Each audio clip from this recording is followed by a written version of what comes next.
el generar los nodos anticorrupción, que acompañaron a este proceso del Foro Ciudadano, que propiciaron también datos para el informe para el Observatorio contra la Corrupción, pero también fue evidenciar cuál es la voluntad política de la OEA a través de la Secretaría de Cumbres, de evidenciar y potenciar al rol de la sociedad civil, al accionar de la sociedad civil y a generar iniciativas que vayan dando una respuesta concreta a cómo hacer carne, cómo hacer efectivo estas declaratorias y estos enunciados de los países y los gobiernos en vivencias concretas en los diferentes países.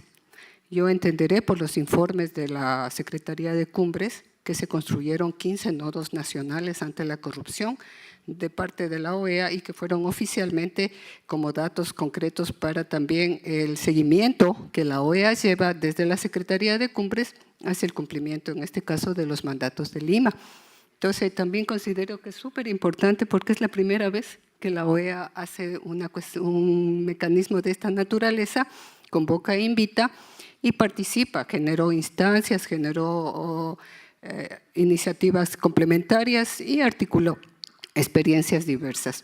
Entonces, para decirle que la lucha contra la corrupción y mucho más ahora, temas como los informes género y corrupción nos muestran cómo la carga de la corrupción afecta terriblemente en el caso de las mujeres.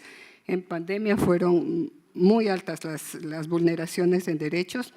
La lucha contra la corrupción en el informe de transparencia nos muestra la debilidad de las instituciones y la necesidad de crear mecanismos de rendición, transparencia. El tema de la creciente pobreza que se ha manifestado a partir de lo que es la pandemia misma, pero también la desigualdad como crece una región como América Latina que es tan desigual en el crecimiento y que evidenciamos y que se debe tomar en cuenta desde los estados, los gobiernos, cómo en los últimos 20 años se ha hablado de desarrollo y cómo hacer lucha contra la pobreza y erradicar la pobreza extrema. Estamos volviendo a los indicadores de hace 20 años de la pobreza extrema, entonces hay unos retrocesos muy graves, y también considerar que los cambios y las necesidades de poder estar como sociedad civil participando en estos espacios, pero sobre todo incidiendo, quiere decir que para que los estados tomen en cuenta lo que la sociedad civil venimos a decir acá, la sociedad civil que trabajamos precisamente con lucha contra la pobreza, con vulneraciones, que estamos haciendo seguimiento a todos los espacios donde consideramos que los estados y los gobiernos vulneran derechos, deben asumir no solamente firmar lo que se autodeclaran, sino constituir políticas públicas. Y yo creo que ese debe ser el valor y el seguimiento, no solo de parte de sociedad civil, sino también de estos espacios que se autoconvocan y se pueden hacer autocontrol en la aplicación, en la implementación y en un real seguimiento a cómo van construyendo y van asentando los mecanismos de política pública. Yo creo que hasta ahí, profesor Richards, me quedaría yo. Muchas gracias.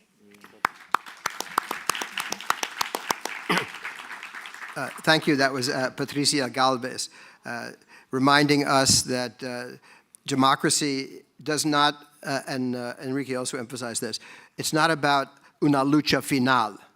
Democracy is about continuous improvement, a struggle for space and voice that never ends.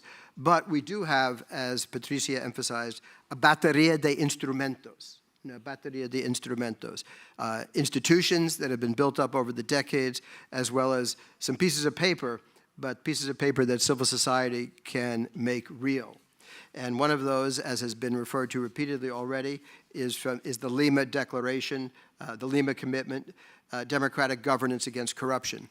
I might mention, by the way, that this document, unlike in previous years at summits, the final documents were signed by all the participating governments. Sometimes one or two governments took exceptions, but all the other governments signed on. But by the time we got to Lima in 2018, the region was so fragmented that the host did not try to get all countries to sign on, actually. The host simply declared this as the Lima Commitment. It had been negotiated among governments, but it was not actually signed by all governments. So it has a different status. But the Lima Declaration was referred to. It's very pertinent to the issues here on this panel. So I'm going to just pose two questions to our panelists to get the conversation rolling, and then I'll open it up to the floor. Some of you have already addressed this, but the Lima Declaration, very detailed in its discussion of corruption and accountability. It advanced a whole series of initiatives. As Marcelo pointed out, maybe half have been implemented or half have not.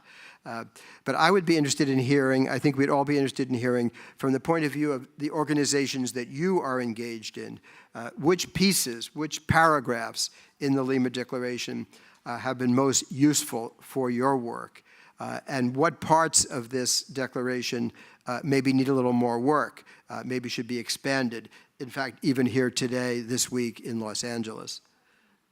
Who would care to... Enrique? Sí, con mucho gusto. Lo más breve posible. Nosotros en RedLat, esta es una organización, como muchos de ustedes saben, que se fundó en Panamá, dicho sea de paso, hace como 15 años.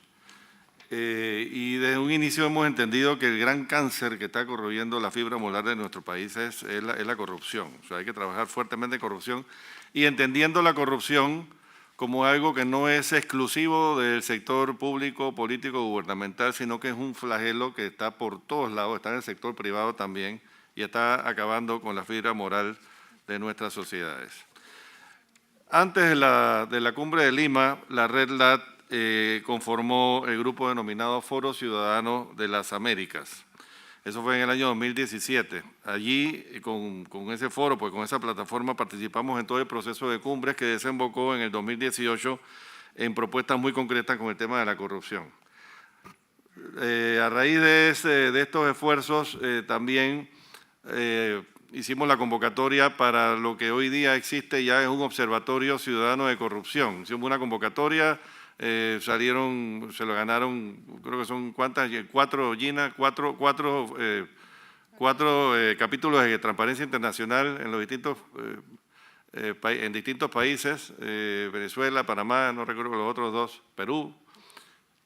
¿Ah?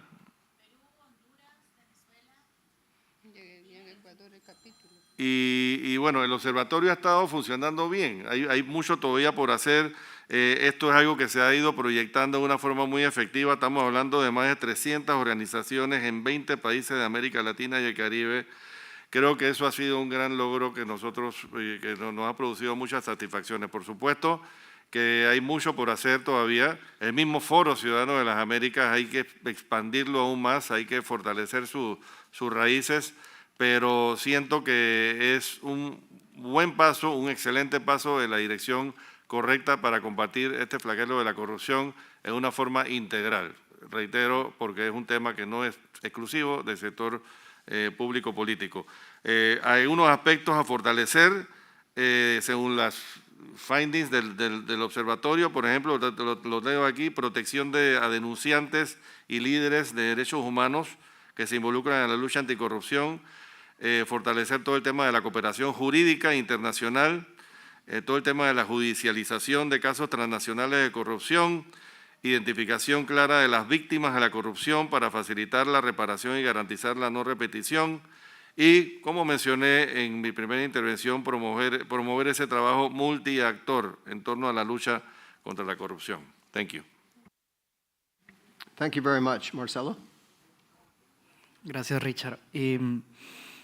Primero quiero hacer una corrección, siempre es importante corregir esto. Son un total de 1.450.000 contrataciones públicas las que están disponibles, en este caso en Ecuador, a través de formatos de datos abiertos. Y quiero empezar a través de esto. Precisamente uno de los mayores avances que se dio a partir del compromiso de Lima fue el ecosistema de datos abiertos en la región. Y eso creo que es algo que es necesario de ser impulsado. una buena cantidad de organismos internacionales como Open Contracting, como AITI, están trabajando profusamente en la región para tratar de transparentar de forma adecuada y estandarizada estos datos de contratación pública, pero también datos del sector extractivo.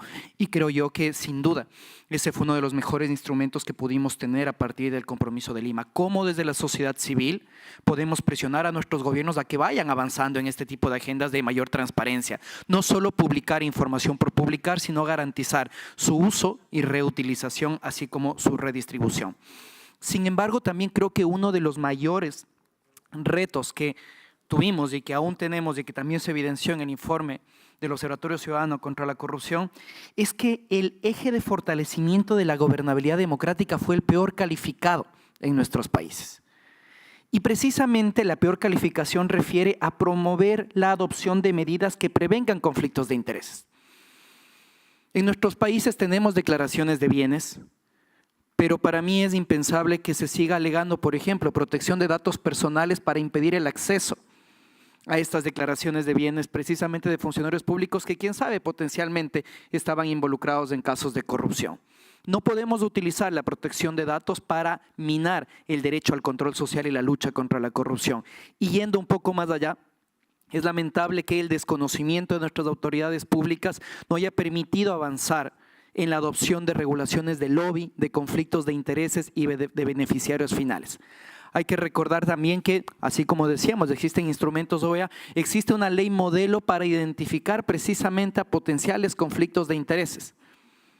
Es lamentable que, por ejemplo, en el caso ecuatoriano estuvimos a punto de tener la primera ley en América que garantice transparentar el lobby y prevenir las puertas giratorias. Pero desafortunadamente la Asamblea Nacional de Ecuador decidió darles las espaldas a la lucha contra la corrupción y de esa manera pues seguimos en un ecosistema que no previene, detecta ni sanciona adecuadamente este mal. Finalmente yo creo que la corrupción no tiene fronteras y eso es algo que se ha puesto en evidencia. Y la cooperación jurídica entre países sigue siendo un reto pendiente. Necesitamos un catastro internacional de las empresas involucradas en corrupción. No es posible ni aceptable que se sigan contratando a otras empresas en otros países que ya han sido sancionadas por corrupción dentro de los países de América. Y creo yo que es necesario avanzar a ello. Y finalmente, algo que nos puede ayudar a recuperar la confianza de la ciudadanía, que es la recuperación de lo robado. A pesar de que se han aprobado leyes de recuperación de activos en la región, siguen siendo ineficaces y eso desafortunadamente sigue minando la confianza de los ciudadanos en las instituciones de justicia. Thank you, Marcelo. The, information is power. That's the idea behind datos abiertos. I recall when I was actually working in the U.S. government in national security bureaucracies, every document was classified secret, secret, secret. And I thought, well, secret from whom? Well, in a few cases, maybe there were some military issues. But basically, it was secret from the public to deny them information, to keep power inside the government and not more diffuse in a more democratic way. Because people in the government, of course, understand that information is power, and they want to maximize their own power by denying access to information. So datos abiertos, critical piece of democratic governance. So thank you for that. Sonja. So one of the principles or initiatives that my group, Integrity Group Barbados, would have embraced is number 5, and it says promoting public awareness and citizen participation campaigns for the prevention and participation in the fight against corruption and impunity and on the tools available to address and combat corruption. And now Integrity Group Barbados would have collaborated with a wide cross-section of groups ranging from the financial sector, for example, private sector personnel as well, and awareness have been generated through print and social media, as I had mentioned before. But I think that there's still, so in speaking about these initiatives and about government's commitment to democratic accountability, I also want to mention areas and opportunities where civil groups themselves can expand and improve as well. So I think that even though we have embraced and we have promoted public and awareness, I think that we need to operate in a more strategic way and standardize the way and the methods that we use to generate public awareness. So for example, do we want awareness that is elite-centered, or do we want public awareness to reflect the interest of the citizens? And I also want to mention that although we would have been doing a lot to make sure that persons are informed, it is very difficult and without the correct or adequate legal framework to support these ventures. So for example, in areas where there's no Freedom of Information Act or no freedom of the press, public awareness becomes more difficult. So these things need to work in tandem. So I would like to see a stronger political will, although, as I said, we have been engaging in public awareness, but I still think that there's a room for development and advancement in this area. So it needs to be supported, as mentioned before, by sufficient regulatory framework that will facilitate this. And another initiative that has been embraced was promoting the adoption or strengthening of such legislative measures as are necessary to criminalize acts of corruption and related offenses consistent with the United Nations Convention Against Corruption, the United Nations Convention Against Transnational Organized Crime, and the Inter-American Convention Against Corruption. And I know I would have mentioned just now that there is a deficit where the legal framework is concerned to support certain democratic accountability features, but Integrity Group Barbados, they were advocates for legislative changes and some public sector reform, especially in the area of procurement, which is a major issue in Barbados. There's inadequate framework to monitor procurement. So the group would have met, consulted with the government, and made significant progress in this area. But I think, as I said, this can also be enhanced with greater research, more data being available. And I also think that to get broad-based support on the legislative changes that we hope to achieve, that we need effective communicative strategies, that require the right messaging and how the discourse is being framed. And I think that as civil groups, we should do more to shape the discussion according to the principles of democratic accountability. So those are the two initiatives that we would have definitely embraced. But as it relates to where I think we need significant enhancing and improvements is the 10th initiative, which is promoting the adoption of measures to prevent conflicts of interest, as well as the public filing of financial disclosure statements by public officials as appropriate. Now, where I'm from, Barbados, is a very small society, so instances of conflict of interest, they're very, very prevalent because of the, the system, the social networks, and how interconnected people are. So, and it's one of the latter points in this same initiative is the public filing for financial disclosure, and we don't have legislation to support declaration of assets as well.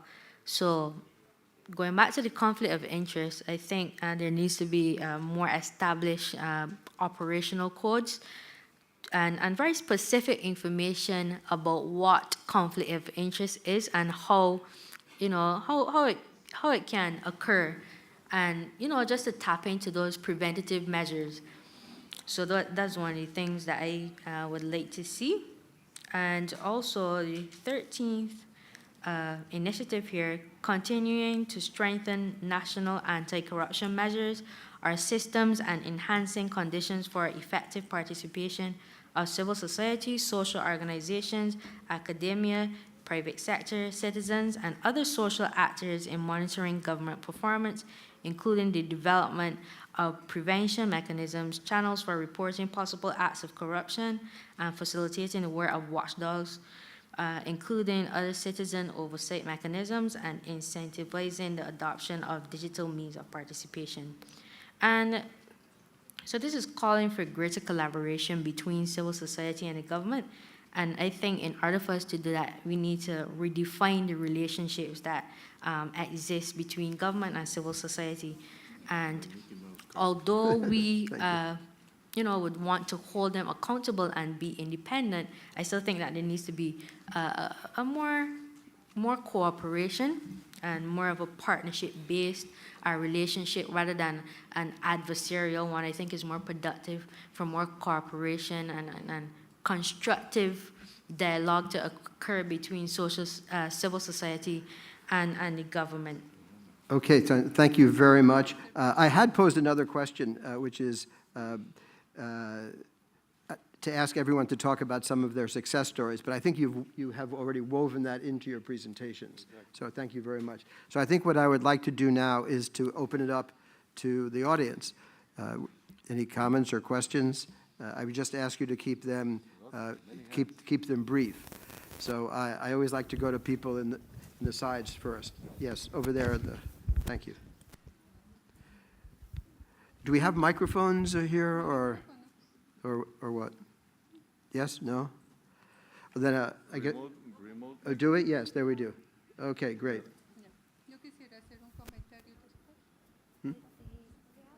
She wanted to say something on the first question. Oh, I see. Did I miss you? Oh, I'm sorry. Yes. My fault. Okay. Gracias. Aida Saucedo, de la Asociación Nacional Cívica Femenina, ANCIFEM, de México. ¿Cómo hacerle para que, o qué más hacer para que desde la sociedad civil podamos trabajar cuando el gobierno tiene sistematizada la corrupción, cuando ya él mismo provoca la no transparencia y ocultar los datos de manera oficial? Si no le conviene que la ciudadanía sepa en qué está gastando, lo protege y lo resguarda por 5 o 10 años la información y no tenemos acceso desde la sociedad civil para poder saber en qué gasta el gobierno los recursos que son insuficientes. Muchas gracias. I think what we'll do is I'll take maybe say 3 or 4 questions to start, and then the panelists can decide which questions they prefer to respond to. Okay? Every panelist does not have to respond to every question. You can be selective. A very enthusiastic participant here in the front row.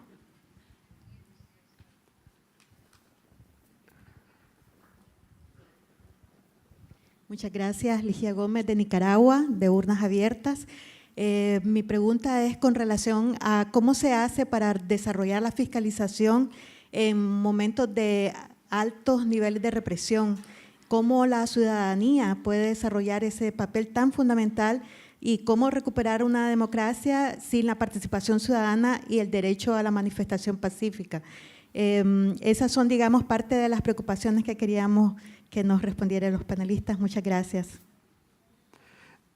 Okay, we very much welcome the participation of civil society from Nicaragua, independent civil society from Nicaragua. I think they deserve a round of applause. Okay, let's take one more. I think, yes, okay, fine. Hold the microphone. Yeah. Yo también soy nicaragüense y llevando un poco más allá la gran pregunta que ella ha hecho, es también decir que la mayoría de las ONG en Nicaragua han desaparecido. Entonces, ¿con qué herramienta lucha la ciudadanía en contra de un régimen tiránico que ni siquiera escucha al pueblo? Gracias. Not only do they not listen to the pueblo, they are taking away all their legal and political rights in a systematic way in Nicaragua. Okay, panelists, who cares to start? Patricia, since I forgot you, do you care to respond to any of the questions?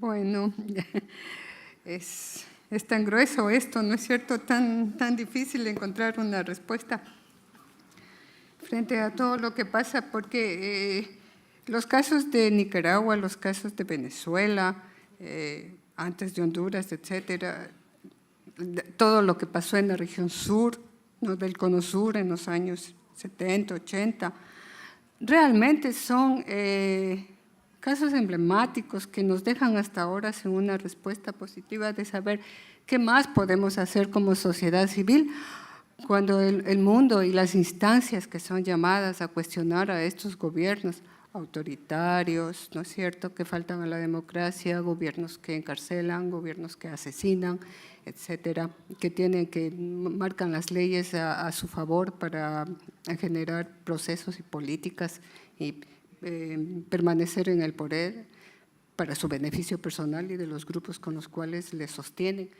Es tan difícil encontrar una respuesta si las instancias internacionales tampoco les cuestionan como debe ser. La sociedad civil hemos visto que se enfrenta y la respuesta es muerte, desaparición, etcétera. ¿Cómo buscar unos mecanismos humanamente? Y bueno, es decir, desde la militancia también todos hemos salido a estos espacios.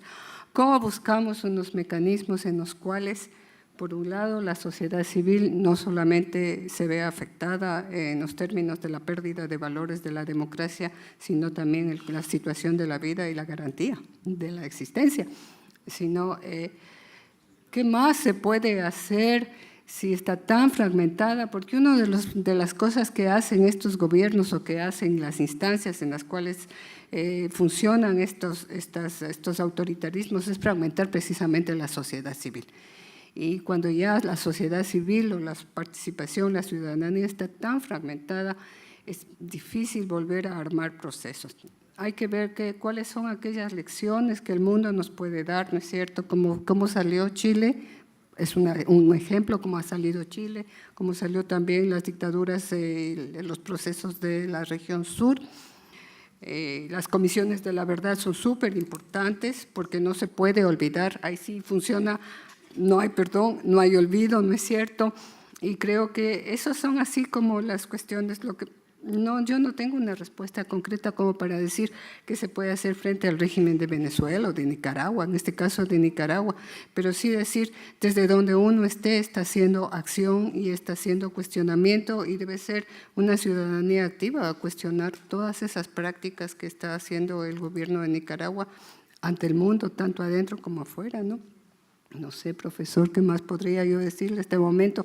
Pero sí hay que tomar los ejemplos de lo que ya se ha vivido y las democracias, gobiernos así que tuvieron su tiempo y cómo volvieron a las democracias, y algunos mecanismos y lecciones que sí nos sirven como para ir generando y reconstruyendo la ciudadanía y el accionar de la sociedad civil. Eso sí podríamos ver por ahí. Patricia. Do we have any representatives from Chile here, actually, who could inform us about how they managed during the many years of dictatorship to build civil society and eventually restore democracy? Do we have any examples? Or Max Cameron, we have here an expert in such issues. Do you care to comment upon how in Chile, for example, eventually civil society returned to strength?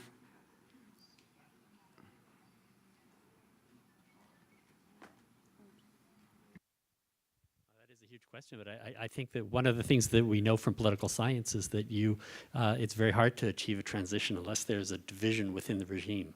And sometimes what you need is unity in the opposition, which can be challenging, that is able to take advantage of divisions within the regime. Until you see cracks in the regime, it's very hard to mobilize a successful transition to democracy. I think so. So Max Cameron, who's an expert in democratic transition, suggested on the one hand unity in the opposition, and then find ways to create some divisions to promote the reformers and the pro-democratic elements that might be within government. I see a hand over there. Yeah, then Marcelo next. Are we still on this topic, or all right, Marcelo, you wanted to comment? Go ahead. Sí, una respuesta muy rápida al tema de acceso a la información pública. Yo creo que muchos de nuestros países se han dado por satisfechos con tener leyes de acceso a la información, a pesar de que tienen más de, ya casi 20 años de vigencia desde que salió la ley. modelo de la OEA 1.0. Y creo que se han olvidado que ya existe una ley modelo 2.0 que precisamente trata de evitar la discrecionalidad de las autoridades públicas al momento de entregar información. Creo que es importante insistir en la reforma de estas leyes a nivel regional, pero tal vez no solo quedarnos ahí, sino utilizar acciones de litigio estratégico. Creo yo que es importante utilizar al Sistema Interamericano de Derechos Humanos para que a través de sus sentencias, así como también de sus opiniones consultivas, puedan influir en este proceso de reforma a nuestros ámbitos normativos de acceso a la información pública y transparencia. Sobre el tema Nicaragua, la situación es realmente preocupante y es lamentable, y esto se está extendiendo en varios países de la región. Estas democracias difusas, desafortunadamente, pues están afectando sin duda al espacio cívico, y pues las esperanzas incluso se están perdiendo en el mismo Sistema Interamericano de Derechos Humanos o en el examen periódico universal de Naciones Unidas. Sin embargo, creo que no hay que perder la esperanza de tratar de acudir a estos sistemas, dejar evidencia sobre cada una de las violaciones de derechos que se están realizando, y también, aprovechando este espacio, hacer un llamado a los países a que se haga respetar la Carta Democrática. Creo que en los últimos años los países han olvidado de esta Carta Democrática que precisamente debería impedir que suceda lo que está sucediendo en países como Nicaragua y sin duda otros más. Sí, miren, yo digo, igual que Patricia, no hay una respuesta que los va a dejar a ustedes satisfechos, ¿no? Obviamente, yo conozco el caso de Nicaragua perfectamente, es realmente frustrante. Conozco a varios de los presos políticos, como Red Lat los hemos llamado con nombre y apellido, son presos políticos, pero aún así eso no es suficiente. Yo te pudiera decir, hombre, hay que ir a los medios, claro, depende del nivel de totalitarismo que hay, ¿no? Si el régimen de Daniel Ortega tiene todos los medios controlados, bueno, ahí hay un problema, pero generalmente se resuelve o se comienza a ejercer buena presión a través de los medios de comunicación, a través de las redes sociales, a través de las organizaciones locales que estén en estos temas o internacionales como Red Lat. Como Red Lat constantemente estamos tratando de incidir, pero aún así nada de eso es contra Patricia, que forma parte del Consejo Coordinador. Pienso que es muy importante tratar de hacer causa común con otros sectores. Yo insisto en ese tema. O sea, hay que buscar causa común con el sector privado. No todos los empresarios están solamente pensando en sus bolsillos. Hay empresarios muy conscientes, socialmente hablando, y preocupados. Bueno, son los primeros que les conviene que el país le vaya bien, ¿no? Entonces hay que hacer causa común con otros sectores. Hay que aprovechar el momento de las elecciones. Lo dije también. Y habiendo dicho eso, también quiero recalcar que gran parte del problema en nuestros países es que los pueblos, por decirlo de alguna manera, o sea, la ciudadanía es muy pasiva y hay mucho conformismo. Realmente lo que se necesita en nuestro país es nuevo liderazgo muy berraco, liderazgo que inspire a esas grandes multitudes, y así se van a lograr los cambios poco a poco. Ahora mismo, gente como Daniel Ortega la tienen fácil. En Nicaragua y en muchos países hay mucha pasividad, también por tanto golpe que han recibido, ¿no? Pero yo creo que por ahí va la cosa. Hay que trabajar mucho en fomento de nuevo liderazgo orientado en principios, basado en valores.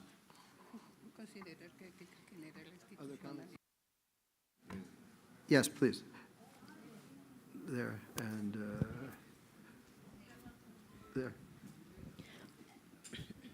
Muy buenos días a todas y a todos. Mi nombre es Juan Ángel de Gobella, presidente de la Confederación Sordos de Venezuela y defensor también de derechos humanos en Venezuela. Van a escuchar la voz de mi intérprete, pero básicamente mientras oía las ponencias de cada uno de ustedes, hablábamos de la rendición de cuentas y la transparencia necesaria desde los gobiernos hacia la ciudadanía con respecto a la ejecución incluso de presupuestos y lo que hacen los estados. Mi pregunta básicamente va dirigida hacia cómo generamos realmente una información y transparencia accesible, donde las poblaciones con discapacidad, las poblaciones que requieren ciertas adaptaciones, puedan también tener acceso a la información. Lamentablemente, las personas con discapacidad muchas veces son usadas y requieren realmente información para garantizar que realmente puedan hacer ciudadanía, como ustedes lo comentaban. ¿Cómo ¿Pudiesen ustedes darnos quizás recomendaciones o qué experiencia tienen en acceso a la información accesible desde los estados, entendiendo el enfoque de la rendición de cuentas? Muchas gracias. Okay. Yes, ma'am.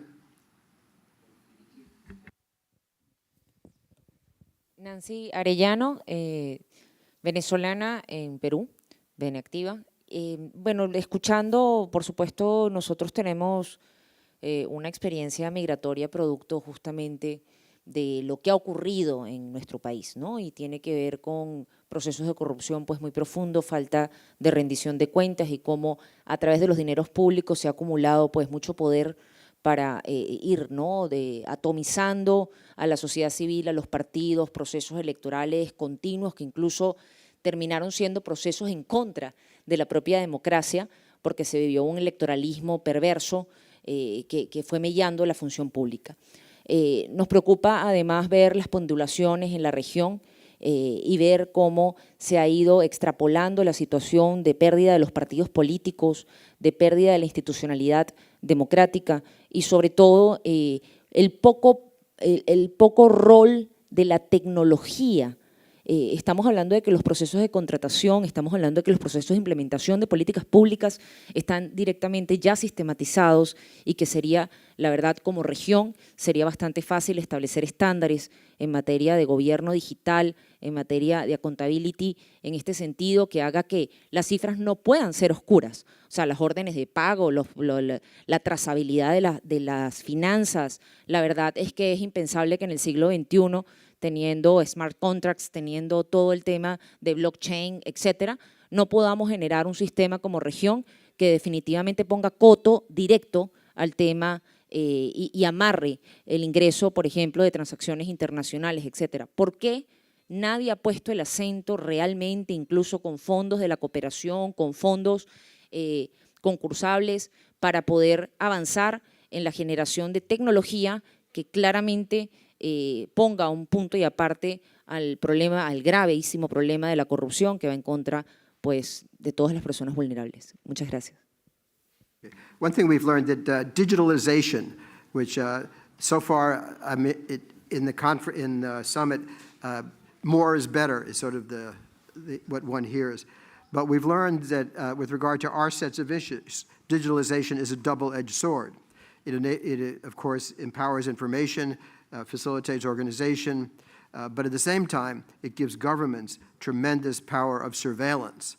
And we've seen this particularly in the cases of the authoritarian states in the region, how governments grab your cell phone, see who you were speaking to, what were you saying, and if they don't like what they see, those are reasons for throwing you in jail. So digitalization, like any technology, can be for good or for bad, depending upon how it's used. Okay, let's see. We'll take a few more rounds of questions before wrapping up. Okay, how about one? Aquí. Two. Okay, and one more. Three. Sir. Okay. Start with her. Start with her. We like all this enthusiasm. This is good. Yeah. Buenos días, un placer. Sofía Santi de Venezuela. Represento la organización Foro Permanente de Juventudes y bueno, escuché en varias oportunidades en el panel que comentan la importancia de fortalecer a esta nueva generación de relevo y, por supuesto, también es muy importante promover el gobierno abierto, pero sabemos que en países autoritarios como el nuestro eso no es una opción. Entonces, quisiera saber cuál es su posición sobre el fortalecimiento de la juventud como generación de relevo en sistemas autoritarios, considerando que prácticamente es la única alternativa para el cambio de gobierno. Gracias.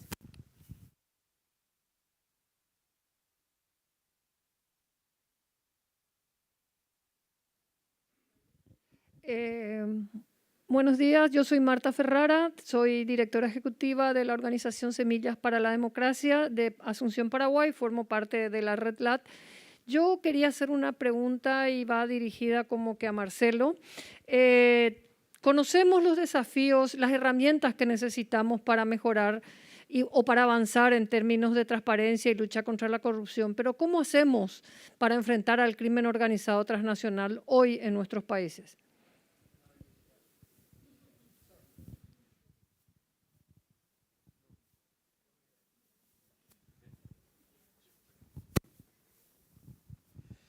Buenos días a todos. Mi nombre es Salvador Ortega y soy el Ombudsman Empresarial de México.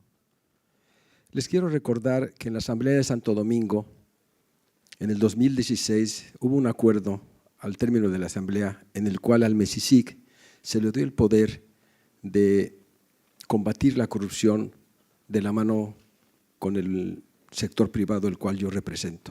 Les doy la buena noticia. Acabo de firmar con más de 50,000 empresas en México un convenio para combatir la corrupción.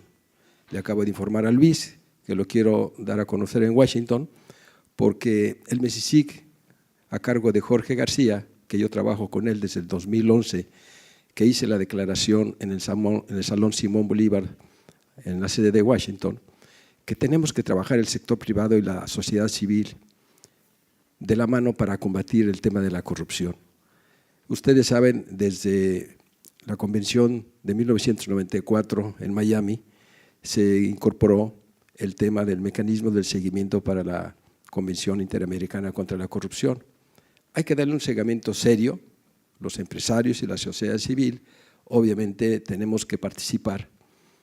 Efectivamente, el empresario es una persona que está tanto capacitada con moneda para poder difundir, que tiene un poco más de posibilidades que el sector civil, que pues está a veces limitado por los recursos económicos. Les doy esta buena noticia, estoy por firmar con otros 37,000 empresarios. En mi país pedí yo 2,446 ombudsman como yo, para dirigir, vigilar y proteger el gasto público. Es ahí a donde está la corrupción, es ahí a donde se van miles de millones de pesos y nadie dice nada. No, sí decimos. Claro, estoy yo aquí en la OEA para tener el respaldo y que no digan que a Salvador Ortega se suicidó de 20 puñaladas en la espalda. Tenemos que tener el apoyo de esta organización y también de la ONU para poder combatir la corrupción. Muchas gracias. Thank you for sharing that very important statement from the Mexican experience. Panelists, you want to respond to some of the comments and questions, Marcelo? Sí, voy a ser breve para poder dar espacio a todo.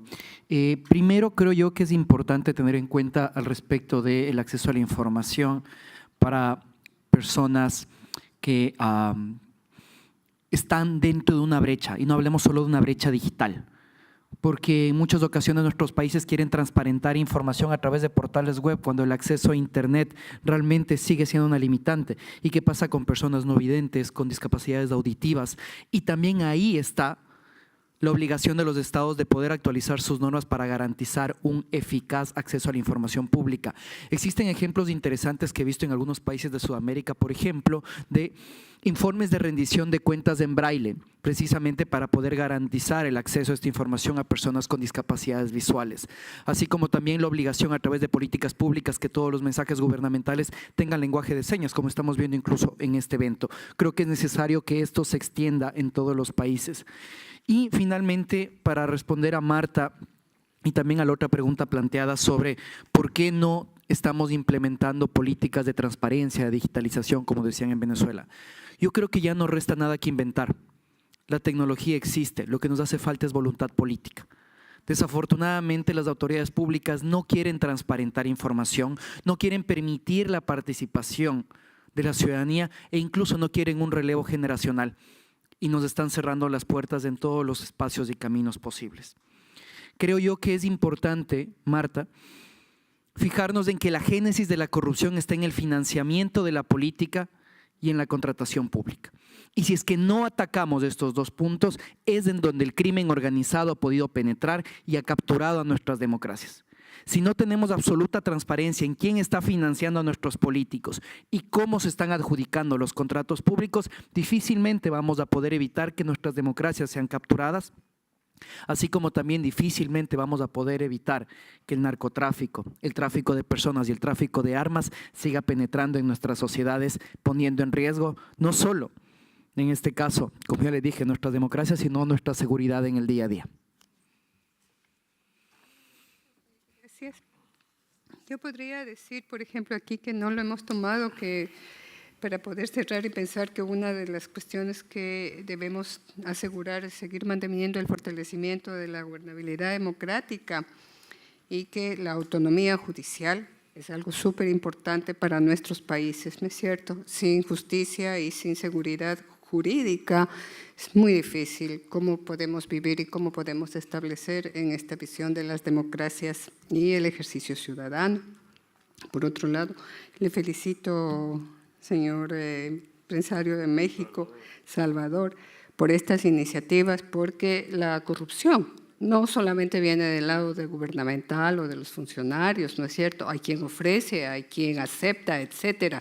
Entonces me parece que transparentar, limpiar las prácticas nocivas y no trabajar con dineros corrosivos, como se le llaman ahora, tanto los de los negocios ilícitos como los de la corrupción, son iniciativas y son prácticas que deben volverse carne y ejercicio diario y cotidiano en todos los niveles y en todos los estratos. Así pensaremos, pues, a largo plazo, recuperar el Estado, mejorar la gobernabilidad, mejorar las instituciones democráticas, la norma que nos sirva para la garantía de la protección de los derechos humanos de las personas y de todos los ámbitos en los cuales nos desarrollamos. Creo que es importante esta iniciativa de los empresarios en México, ¿no es cierto? Y yo quería decir también aquí otro tema que no quiero que se quede ahí en el aire con el tema del relevo y la juventud. Es una pena que no haya una declaración de la juventud. La juventud es un espacio de la vida olvidado. Hablamos de niñez, la adolescencia, después nos volvamos a los adultos jóvenes, los adultos mayores, pero no hay todavía un espacio que hable sobre esta transición y cómo el relevo, la juventud, tiene que estar ahí posicionada. No es necesario que se creen las leyes de la juventud, aunque hay algo que se debe reglamentar, pero sí debe haber todo un espacio de inserción. Cómo responder a la juventud, que en la pandemia ha sido con las mujeres las que más perdieron el empleo, ¿no es cierto? Que están expuestas a todos los temas de la conectividad, están expuestos a todos los temas de la inseguridad. Si uno mira en los temas de la pobreza y mira los indicadores de pobreza, Latinoamérica, en la región de Latinoamérica y el Caribe, es grande en todo lo que es la pirámide de niñez, adolescencia y juventud, y son los indicadores donde más pobreza existe, menos acceso, problemas de seguridad.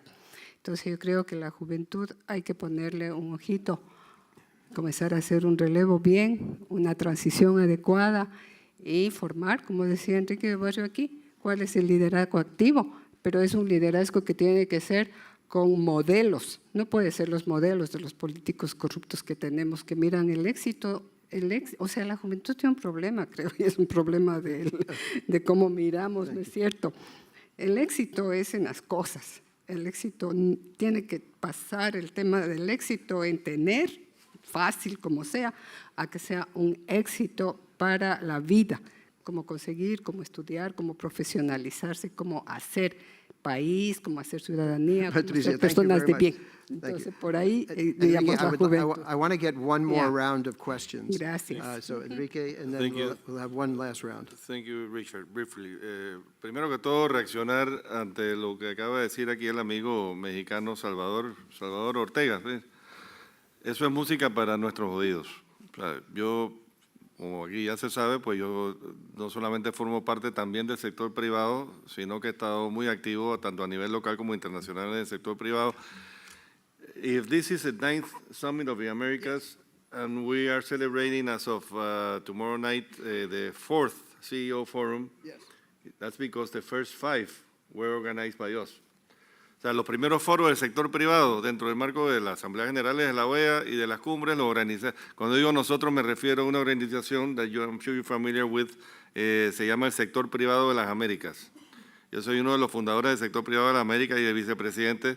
Lo que pasa es que a partir de la cumbre en Cartagena, ahí entró el BID y lo comenzaron a organizar de otra manera, pero nosotros organizamos los primeros 5 foros del sector privado desde Miami. Entonces ese es un tema sobre el cual yo soy muy sensitivo, ¿no? Y ciertamente, y lo hablamos aquí, la corrupción está por todas partes, muchas veces nace del sector privado. Me interesa mucho saber más de lo que están haciendo. Yo formo parte también de CEAL, que es la Comisión de América Latina, Comisión Empresarial de América Latina, y ahí hay mucho que se puede hacer trabajando en conjunto, sector privado, sociedad civil. en cuanto a ese tema. En cuanto a lo otro, la amiga venezolana, que no recuerdo el nombre, por allá, del sector juvenil, nosotros queremos ser relevados, no queremos viejos así como Luis Pineda, ya, queremos ser relevados. Yo creo que, y de hecho lo hemos hablado mucho, nosotros tenemos que trabajar para fomentar la participación de la juventud en la Red Latinoamericana y del Caribe para la Democracia, que tenemos representación a nivel de todo el hemisferio, fortalecer el Foro Ciudadano de las Américas hacia aquellos países donde no está todavía, no hay representantes, no hay, como le llamamos, puntos focales, pero también con jóvenes. O sea, los jóvenes son el presente y el futuro, y nosotros estamos totalmente abiertos a eso. Hay muchos jóvenes dentro de la Red LAT, pero queremos que se lo tomen mucho más en serio también. Queremos que empoderarlos total y absolutamente y que asuman ese liderazgo. Thank you.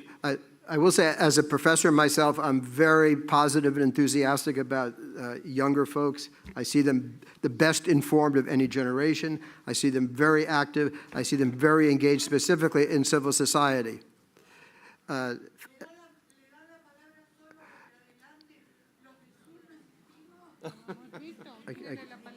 What? They want a representative from. I say, okay, yeah, I'm getting to that. I did want to make one comment quickly on campaign finance, which is it's a huge problem here in the United States. It's getting worse, not better. To run for president cost you over $1 billion. To just become senator from the state of California here, you have to raise tens of millions of dollars, which takes a lot of time and creates, obviously, all sorts of conflict of interest. It's a huge problem here in the United States. Just wanted to put that on the table. And I think what we'll do, to proceed now, I want to give everybody a chance to participate. So this is what we'll do. I'm going to allow like about 10 people to ask quick questions, and then the panelists will do their best to briefly respond to those questions that they wish to respond to. So okay, how many? Let's see, we'll start in the back, the neglected back. Yes, yes, you with the. Good, well done. Thank you.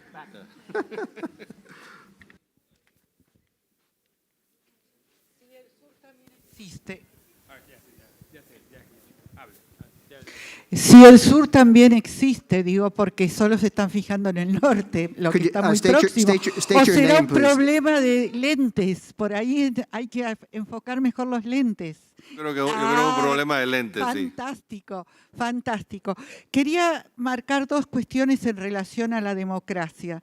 Yo vengo de Argentina, un país que apostó a la memoria, verdad y justicia, y aún hoy en día se están haciendo juicios a los genocidas. Y eso posibilitó una democracia formal, pero no una democracia real, participativa. Lamentablemente, con el paso del tiempo, las organizaciones de derechos humanos han sido separadas entre las que son amigas del gobierno de turnos y las que, como la que yo represento, es enemiga de cualquier gobierno de turno, enemiga entre comillas, porque el deber de un defensor de derechos humanos es poner en caja a los excesos de cualquier tipo que mellen la condición humana o su dignidad. Desde ese lugar, la reunión de la Alianza Hemisférica para renomar esta alianza debe ponerse en cuestión. Primero que nada, que la democracia sin el pleno goce de los derechos humanos no es democracia, no importa cómo la quieran llamar, pero no es democracia. Y por el otro lado, el representante de RLAN habló del déficit de ciudadanía. Estoy más que de acuerdo con eso, es más, adhiero a todas sus palabras, ni que lo hubiera dicho yo. Pero aquí tenemos un problema, el empobrecimiento cultural de nuestros pueblos a partir de los programas neoliberales de economía y cada vez más miseria, más ignorancia, más dependencia. El narcomenudeo en mi país pasó a ser pyme para que familias enteras se sustenten el dinero para la comida diaria con el narcomenudeo. ¿Cómo imponer un Estado de Derecho que proteja la dignidad de las personas haciendo retroceder al crimen organizado, y por el otro lado darle trabajo digno a las personas, y por el otro lado, y por último, porque si hay algo que no se puede hacer es que lucrar con la necesidad. Mientras que haya necesidades primarias insatisfechas, nadie va a descubrir la llave de la libertad para pensar y elegir con libertad. Gracias. Thank you very much. Yes. I'm going to call on as many people as we can, but I ask, try to keep your comments succinct. Yes.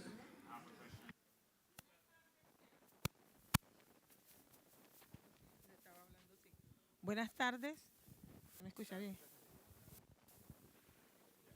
Sí, buenas tardes. Mi nombre es Adela Paneso Asprilla. Yo vengo desde Panamá.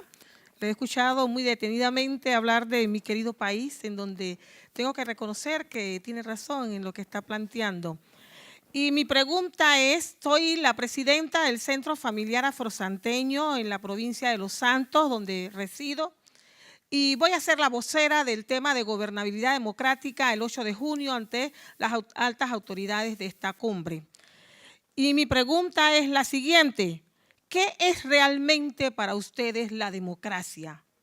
Si nosotros vivimos en países donde prevalece la corrupción, el nepotismo, los conflictos de intereses, donde cada vez más, y con el asunto de la pandemia, nuestras poblaciones se han empobrecido, cada vez más hay más miseria, vivimos en democracias fallidas.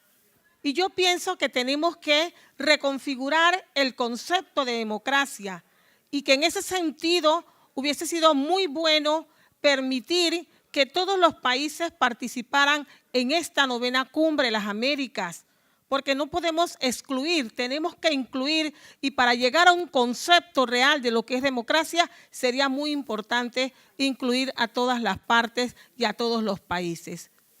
Gracias. Thank you very much. The Inter-American Democracy Charter, by the way, the Inter-American Democracy Charter does include a definition of democracy. So we have that document that I would refer you to. Let's see. Sir, back there. Your hand's been up a long time.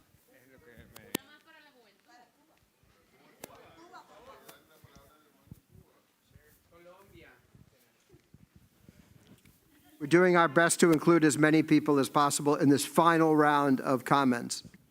Bien, buen día a todas y todos. Soy Marco Romero de Colombia, defensor de derechos humanos. Quisiera celebrar que se estén tocando el tema de la juventud y la necesidad de proteger los derechos de la juventud como parte de las declaraciones y el trabajo de la OEA por la democracia. Quisiera destacar que en los últimos años, con ocasión de la pandemia, se han agravado muchos conflictos y la manifestación de los jóvenes que son ambientalistas, que han reivindicado la justicia fiscal, la educación pública, que están trabajando sobre todo estos déficits de ciudadanía, en varios países de distinto signo, ha sido respondida con violencia. Ha sido respondida muchas veces con violencia estatal, con violencia policial, con marchas pacíficas, democráticas, marchas legítimas respondidas con violencia.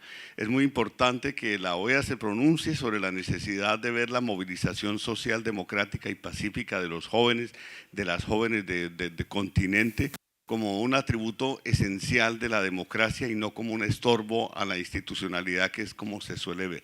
Muchas gracias. Thank you very much. Yes, ma'am. The one in the white shirt. The woman in the white, yeah. That would be you. Yes. I think that we can talk together. Okay, yo lo voy a decir en español porque realmente la exposición anterior de la señora de Panamá nos ha dejado muy nerviosos a los representantes de la sociedad civil cubana aquí.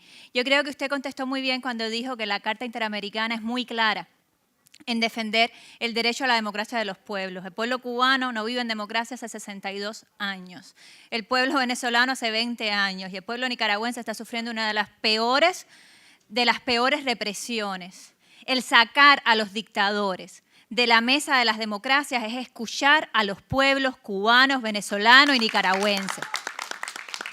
Y nos preocupa mucho la organización de este foro de sociedad civil. No sabemos cómo fueron elegidas las vocerías. Me preocupa mucho una vocería que está defendiendo el derecho de la dictadura a estar en la mesa en lugar del derecho de los pueblos a vivir en democracia. Yo les pido a todos los que están aquí presentes hoy, yo me imagino que todos los que estamos aquí estaremos en la mesa de gobernabilidad democrática. Yo les pido a todos que hablemos de los temas que están haciendo sangrar nuestro hemisferio. Yo les pido a todos que hablemos de las dictaduras en nuestro hemisferio, que no solamente afectan a Cuba, a Venezuela y a Nicaragua, que afectan a Colombia, que afectan a Estados Unidos, que afectan a Guatemala, que afectan a todos los países que son países en tránsito o países destino de las personas que salen huyendo de las dictaduras. De eso deberíamos estar hablando en la mesa de gobernabilidad democrática, porque ese es el gran elefante en esta habitación. De eso se debería hablar en la cumbre de los presidentes, de cómo parar de darle concesiones a Venezuela, al dictador cubano o al dictador nicaragüense, y empezar a apoyar el derecho de los pueblos a vivir en democracia. ¿Lo vamos a hacer mañana? ¿Lo vamos a hacer el miércoles? Porque si no lo vamos a hacer, no deberíamos llamarnos sociedad civil independiente. Muchas gracias. Muy bien. Thank you. Thank you for that. Yo hablando de la juventud. So I didn't call on you. I'm sorry. But so you're. Yeah, we was all together. Just hold. No. We have to keep the microphone moving around. So I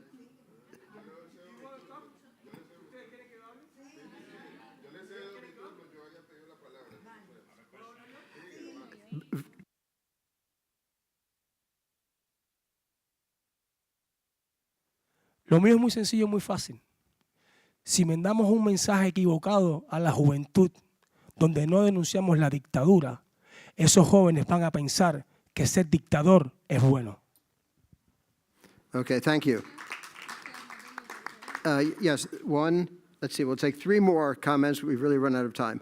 So there's the woman in the back. The woman behind her. We have to allow people in the far south to speak. Okay, and yes, one, and over there with the 2 hands gets to speak, and then we'll take one more person up front. Okay, the woman rezando here, okay. And we'll wrap it up. Okay, buen día a todos, bienvenidos y gracias por la oportunidad. Mi nombre es Daisy Márquez, soy presidenta de Funda Juventud, una ONG que nació en Venezuela, pero que actualmente se encuentra en Trinidad y Tobago, trabajando con los migrantes y refugiados. Hablábamos de democracia, y eso está definido, como lo había mencionado aquí nuestro presidente. Pero para mí la democracia es amor. Nosotros somos seres humanos, nosotros no somos robots, somos personas de carne y hueso que sentimos y tenemos vivencias. Y no son diferentes las vivencias entre nosotros. Entonces, aunque técnicamente la democracia es la separación de poderes y la garantía del Estado de Derecho, cuando respetamos es cuando te amamos. Si dentro de una posición, en una organización internacional o en una organización nacional o dentro del gobierno, yo voy a ver a la persona que está en los estratos más bajos de nuestros estados con amor. En el momento de que yo voy a tomar la decisión, esa va a ser la decisión más asertiva que va a lograr incidir positivamente en mejorar la calidad de vida de esa persona. Porque cuando nosotros hablamos de democracia, es darle la participación, así como hoy yo felicito a la cumbre de las Américas por haberle otorgado la oportunidad a la sociedad civil de estar aquí hoy presente y hacerse sentir en lo que realmente nosotros debemos enfocarnos. Yo hablo en relación a los migrantes y refugiados venezolanos, en este caso en Trinidad y Tobago. Y yo pregunto, ¿qué estrategias se han avanzado a los fines de lograr de que los líderes de gobierno y organizaciones internacionales presentes en las regiones hagan pública y oficial los planes dirigidos hacia los migrantes y refugiados venezolanos. La solicitud y la aprobación de recursos económicos para su apoyo, ejecución y rendición de cuentas. Mi propuesta es muy fácil.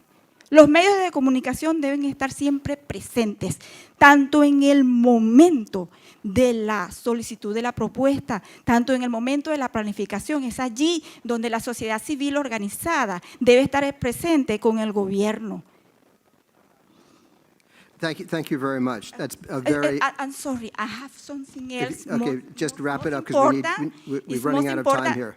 La violación de los derechos humanos y de los migrantes venezolanos. Tenemos muchas denuncias, tenemos mucha impunidad en Trinidad y Tobago, tenemos muchas violaciones de derechos. ¿Cuándo podemos nosotros lograr que se pueda hacer justicia?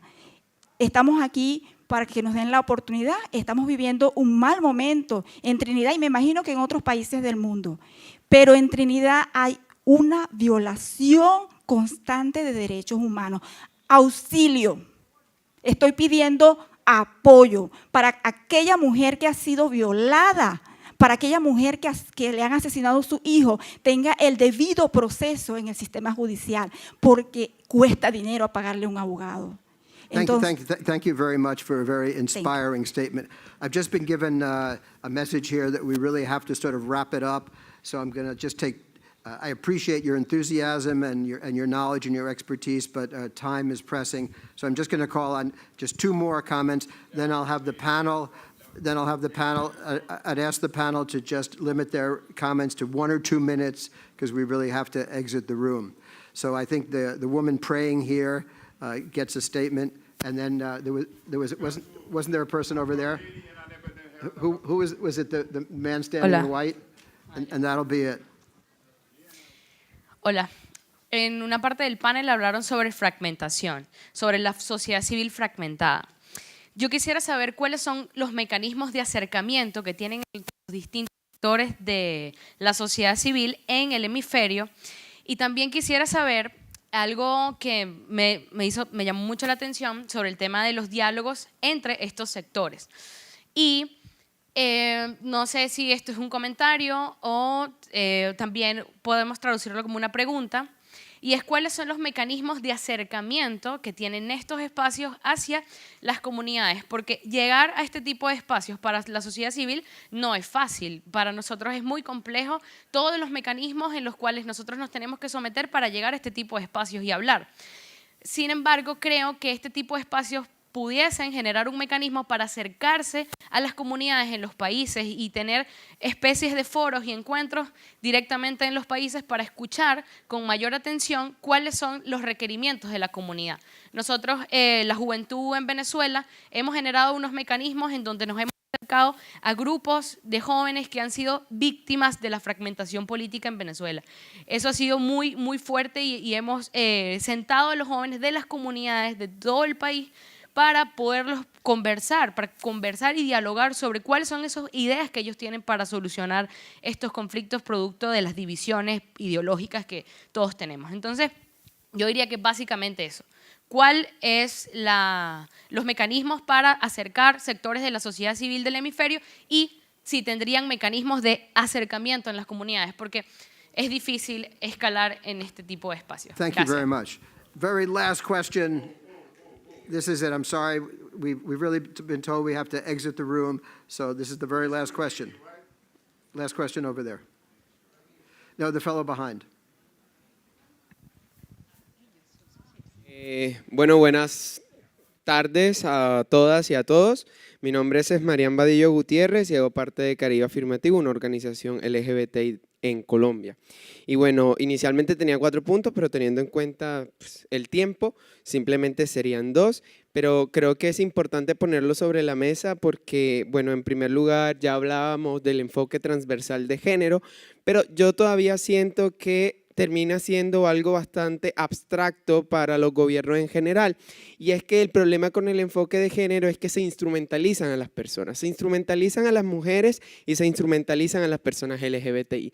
Simplemente somos una lista más, una fotografía, pero realmente no hay garantías de participación para la población LGBTIQ+, ni tampoco la hay para las mujeres. Yo soy la persona como que quien lidera estos procesos desde Caribe Afirmativo. No me quiero extender más, pero realmente eso es un gran reto que tenemos y es cómo entender realmente el enfoque de género de una perspectiva de participación activa y no simplemente al diligenciamiento de una lista cualquiera o una fotografía grupal. Y en segundo lugar, tiene que ver con el privilegio de esa participación. Realmente cuando aplicamos un enfoque diferencial, ¿a qué sectores se está ampliando esa participación? Porque terminan siendo las mismas personas, gays, clase media, alta, hombres y género, o terminan siendo las mujeres que también han estado históricamente ocupando esos puestos. Entonces, ¿dónde están las mujeres indígenas? ¿Dónde están las mujeres afro? ¿Dónde están las mujeres trans?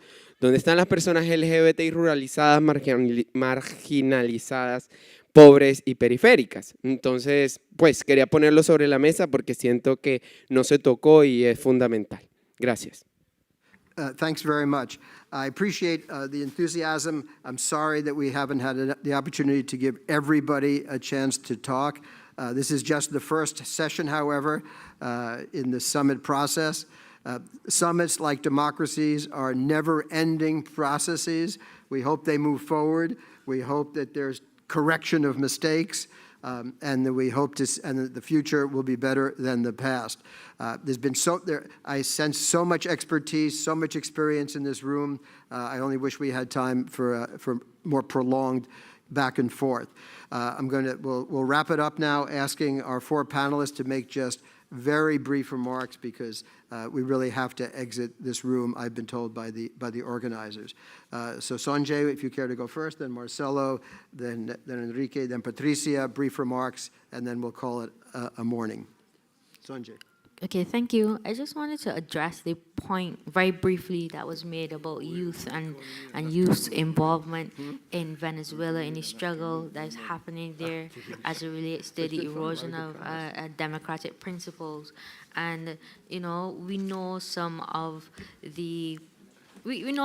what is necessary would be greater involvement in the democratic process, which would involve protests. However they're formed, or whatever manner they take on.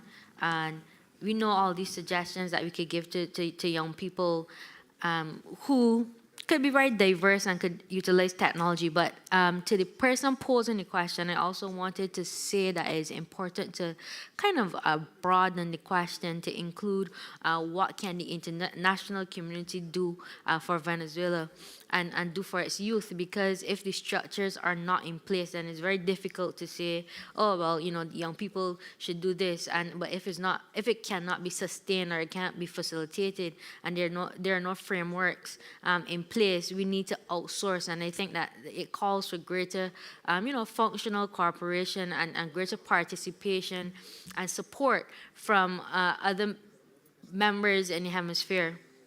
So I wanted to touch on that. On the last person who spoke, he was speaking about the hyper invisibility that some LGBTQI groups experience, and I just wanted to say that I think that by and large a lot of it is based on discrimination and social perceptions. So to tackle this issue, I think we need to look at the attitudes, and one of the issues that we have here in the region is we have the church who stands as a moral authority. And so if we could get like some discourses to happen between the church and this group, and maybe we need to also revisit how the group has been ostracized in our societies. I think it would help, and it would enhance their role, and it would make them more visible. And from there we could begin to incorporate more progress in this area. So to sum up, I think that it needs to be more deliberate conversations about the perceptions of these groups that have been marginalized. Also, we need to look at, you know, the broader structures that would lead to the invisibility factor in the first place, like patriarchy, for example. So that's just my contribution. Si un país no se rige por los principios democráticos de la OEA, no tiene derecho a participar acá. Y eso es algo que nosotros debemos mantenerlo y sostenerlo. Bajo ningún concepto se puede retroceder un paso en aquello y más bien debemos fortalecer la participación de la sociedad civil de aquellos países para que hagan escuchar su voz. Creo yo que nos hemos olvidado cuáles son los puntos que podrían hacer que exista convergencia cuando hablamos de esta fragmentación, como decía la colega de Venezuela. Y nos olvidamos de cuáles son los pilares de la democracia. Y en eso creo que todos debemos coincidir. Que todos podamos exigir libertad de expresión, que todos exijamos independencia de justicia y que todos exijamos elecciones libres, transparentes y justas. Independientemente de la ideología, todos queremos eso. Y creo que hacia allá debemos apuntar.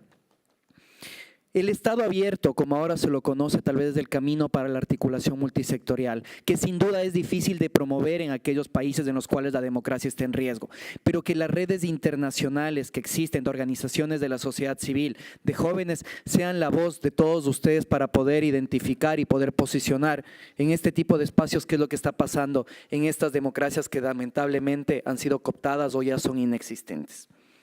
Finalmente, creo yo que ojalá una de las conclusiones de esta cumbre sea no dejar a nadie atrás. Como decía el colega de Colombia, pues no en todos los espacios están participando todo. E incluso creo que este espacio es la muestra de que no todos han podido intervenir. No por el moderador, sin duda, sino que el formato no nos ha ayudado a que todos nos podamos escuchar, pero que sobre todo nos podamos sentar de forma horizontal con los gobiernos y plantearles cuáles son nuestras inquietudes y propuestas. Muchas gracias. Total y absolutamente de acuerdo contigo, Marcelo, y esa es parte del proceso.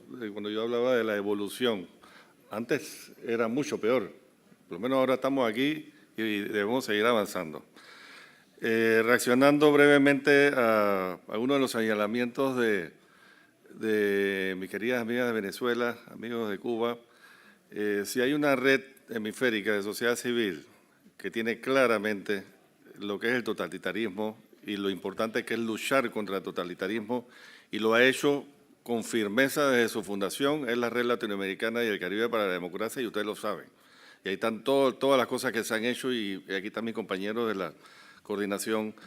Y lo dije al principio, en mis primeros 5 minutos, cuando hablábamos de la importancia de destacar el principio de libertad y del Estado de Derecho. Sin eso, poco podemos hacer. Y nosotros lo hemos venido haciendo, repito, desde hace más de 15 años, con mucha firmeza, desde una plataforma totalmente diversa e inclusiva, tanto a nivel hemisférico, regionalmente hablando, geográficamente hablando, como por grupos afrodescendientes, poblaciones, grupos originarios, grupos LGBTQ+, etcétera.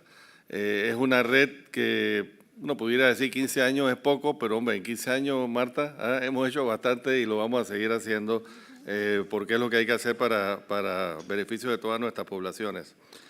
Con relación a lo que decía mi paisana, es que nosotros no vivimos en democracia, nosotros estamos aprendiendo a vivir en democracia. Lo dije también al inicio, la democracia va mucho más allá de elecciones, en el caso de Panamá, cada 5 años, por más transparentes que sean. Si ustedes se leen la Declaración de Varsovia, ahí hay uno de las definiciones más claras de lo que debe comportar una democracia plena, lo que es la sujeción al Estado de Derecho, la promoción y observancia de los derechos humanos, que se le dé su rol a la sociedad civil, a la participación ciudadana. Todo eso es democracia plena, y en muchos de nuestros países eso no se da. No quiere decir que no tenemos democracia, tenemos una democracia que está en proceso de ser aplicada cabalmente. Certeza del castigo, es una de las cosas que no se da en muchos de nuestros países.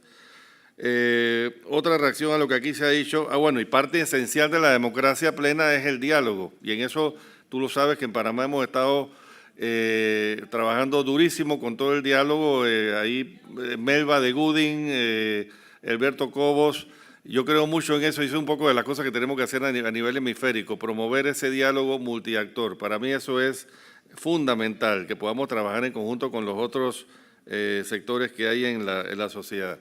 Y la Red LAT también reaccionando a algo que alguien comentó, una joven, creo que fue una joven venezolana, está totalmente abierta.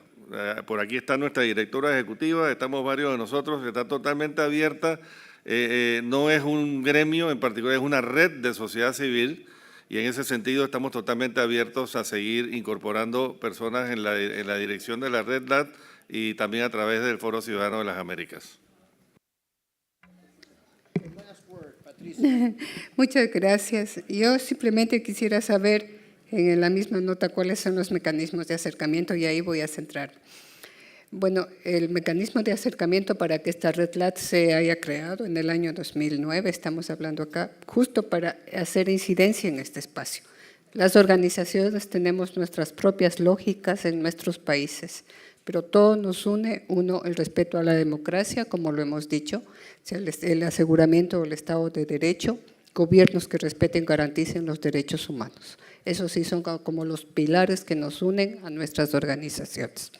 Todos los aprendizajes, estos diálogos, lo que se ha generado con los informes de anticorrupción, lo que se ha generado con los aprendizajes del Foro Ciudadano, tenemos organizaciones bases en nuestros países y nos hemos constituido en espacios dinamizadores, no solamente de las metodologías, de la información, sino también de la articulación y del consenso para poder traer estas demandas a estos espacios y a otros donde tenemos incidencia. O sea, cómo nos vamos haciendo el acercamiento. Bajamos a las organizaciones de base, a los barrios, a la lucha campesina, nos acercamos a las poblaciones de la diversidad sexogenérica, que pregunta aquí el compañero de Caribe Afirmativo. Le invito a que lea el informe Sombra de Género y Diversidades Sexogenéricas. Trabajamos también con representación poblacional, o sea, no dejar a nadie atrás, que ya dijo Marcelo Espinel, significa tener una presencia viva de todos los actores, de todos los sujetos sociales y la voluntad de trabajar en favor de la democracia, en favor de los derechos humanos. No a la corrupción, no a los autoritarismos, sí a la vida. Son así como los ejes que nos unen y nos convocan y nos han mantenido unidos durante 15 años. Entonces, son cosas de voluntad política de las organizaciones también. Con eso podría cerrar, profesor. Patricia, I think that was a beautiful closing set of remarks which pulled together a lot of the themes we've been discussing. I appreciate that very much. I thank all of the public here for making many passionate and profound statements that have been interesting for all of us.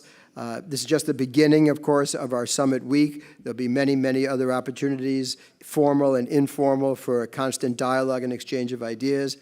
Finally, I want to thank our four panelists for a series of super interesting commentaries, bringing their own rich experiences to the table and doing their best to respond to your own inquietudes. So, Sonia, Marcelo, Enrique, y Patricia, thank you very much. Let's give them all one final round of applause. I think we've all earned. Big round of applause to our master sommelier.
Check, check, check, check. 1, 2. Hey, hey.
Minor detail.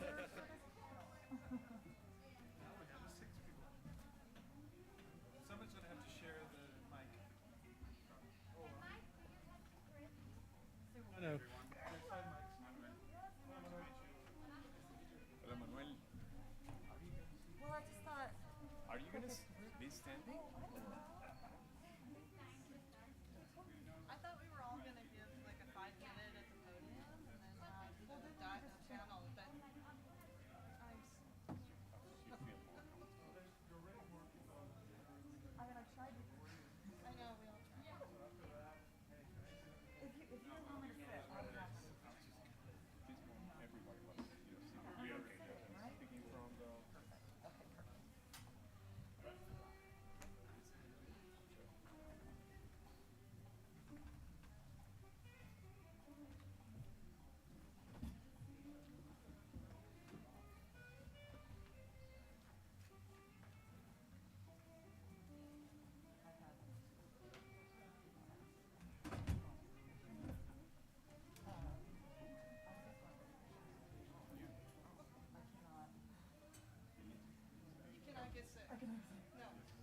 Yeah, if they were good. So, good afternoon, everyone.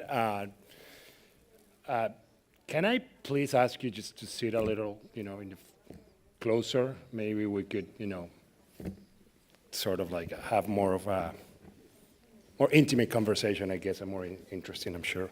So my name is Angel Cárdenas. I'm from CAF, Latin American Development Bank. And I have the honor to be the moderator for this panel today. As you could see from my fellow panelists, it's a very high caliber panel. And the way it's going to work, we are going to have opening remarks for 3 minutes. I'm going to provide a context also for 3 minutes of the issue at stake, and then we'll have 5 minutes of each panelist. And the big question we're trying to answer here is, how do we build inclusive and resilient cities?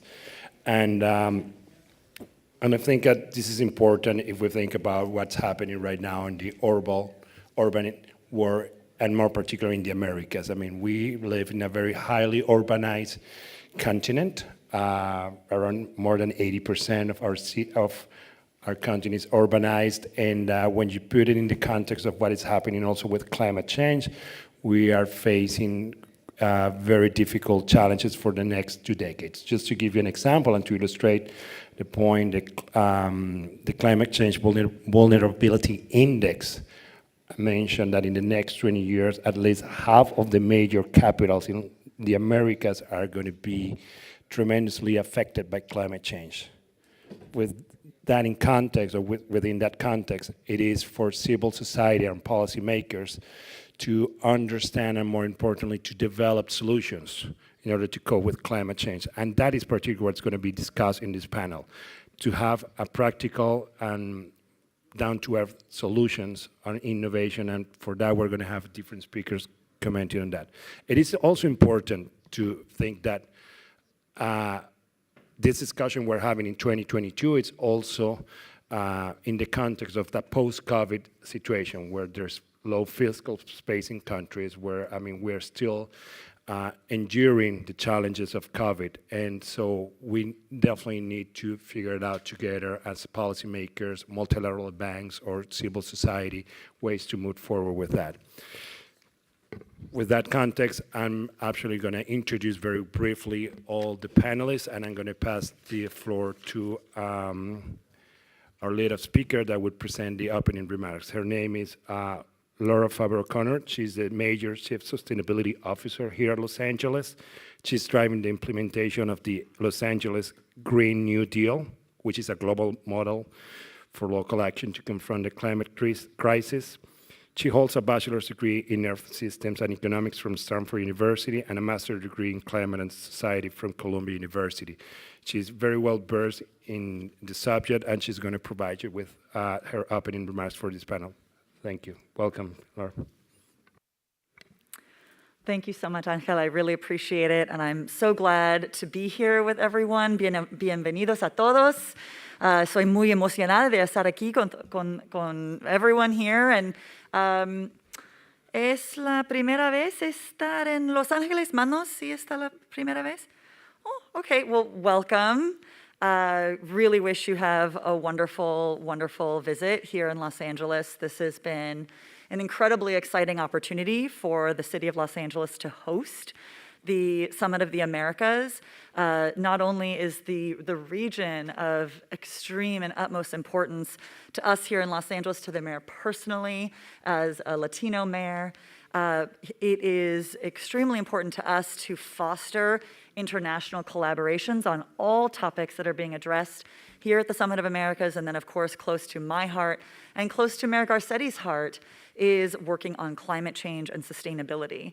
And so really proud to be on this panel with some amazing folks that I've gotten to know over the course of preparing for the panel, and really think that everyone has such an incredible wealth of experience and insights to share, but we also are really looking forward to hearing from all of you. So just a bit of context about where you are in Los Angeles and what is going on here in LA.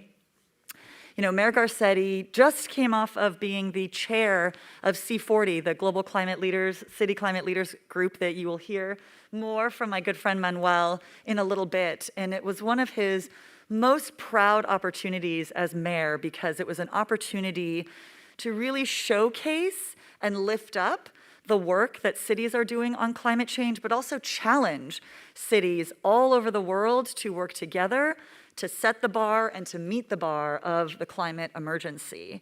And he really has taken that charge to heart here in Los Angeles. You know, we are not immune to the perils of climate change. We see significant threats through extreme prolonged heat.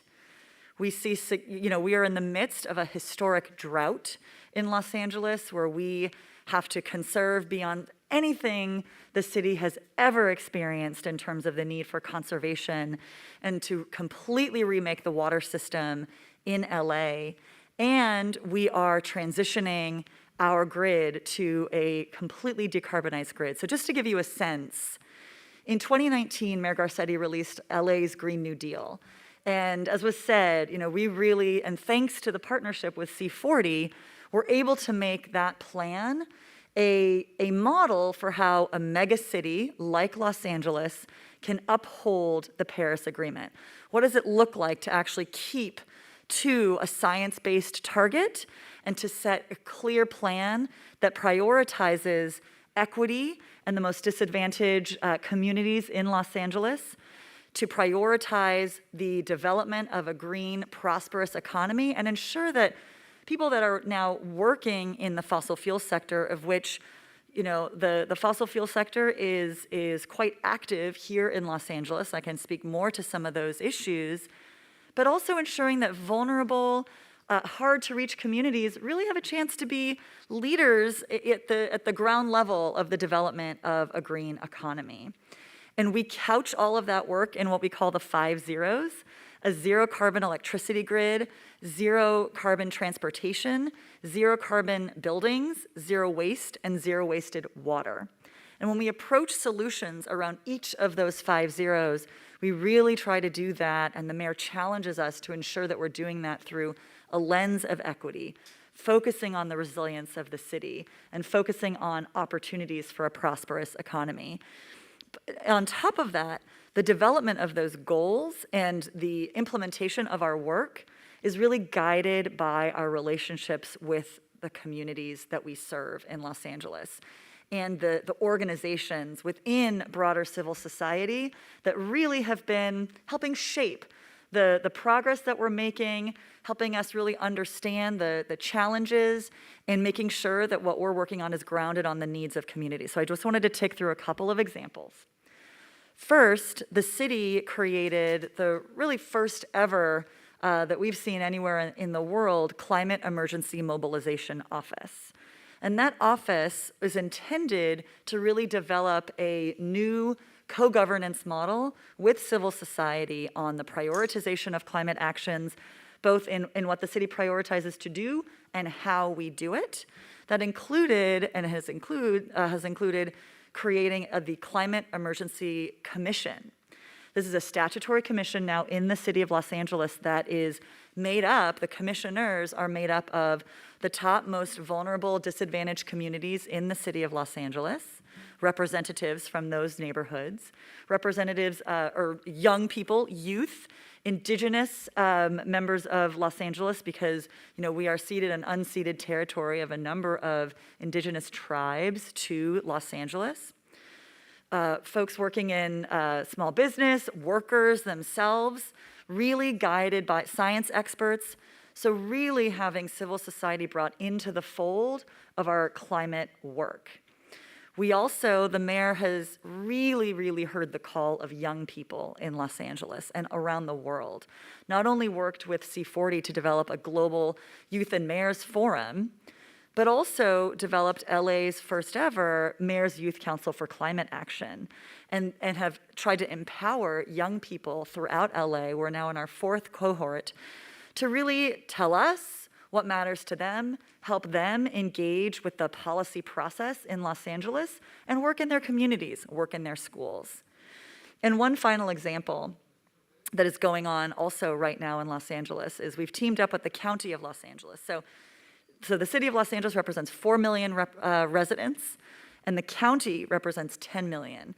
And so, we are, of course, the largest of 88 cities in the county of Los Angeles, but together, the county and the city have committed to ending oil drilling in Los Angeles, one of the most representative areas of decarbonization and challenging areas of decarbonization that we are pursuing in the city, because we have some of the most active urban oil drilling in the world here.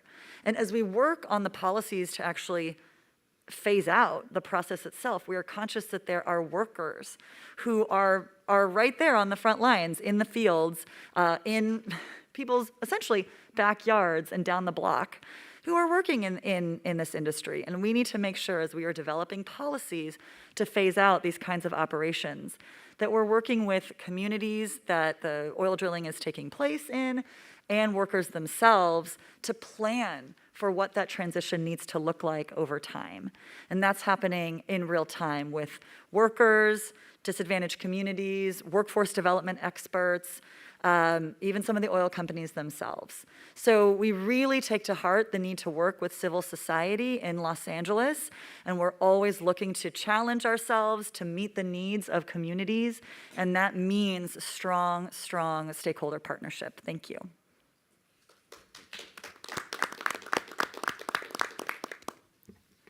Muchas gracias, Lauren. I'm just going to probably summarize 2 major takeaways I got from the opening remarks, which I think could actually make a great link with you, Christine. So the first one, as you can see, the 5 Zeros initiative, it's a good example of urban planning in order to uphold the Paris Agreement.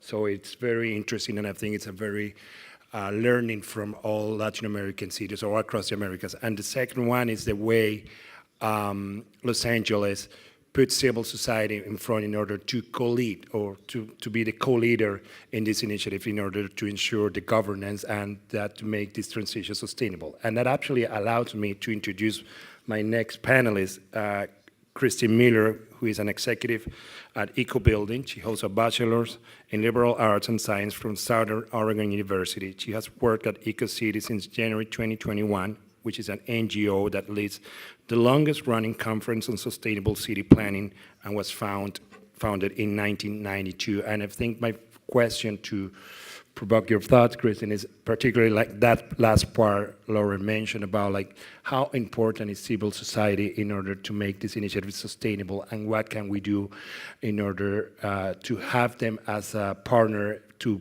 promote that transition into a greener economy. Thank you.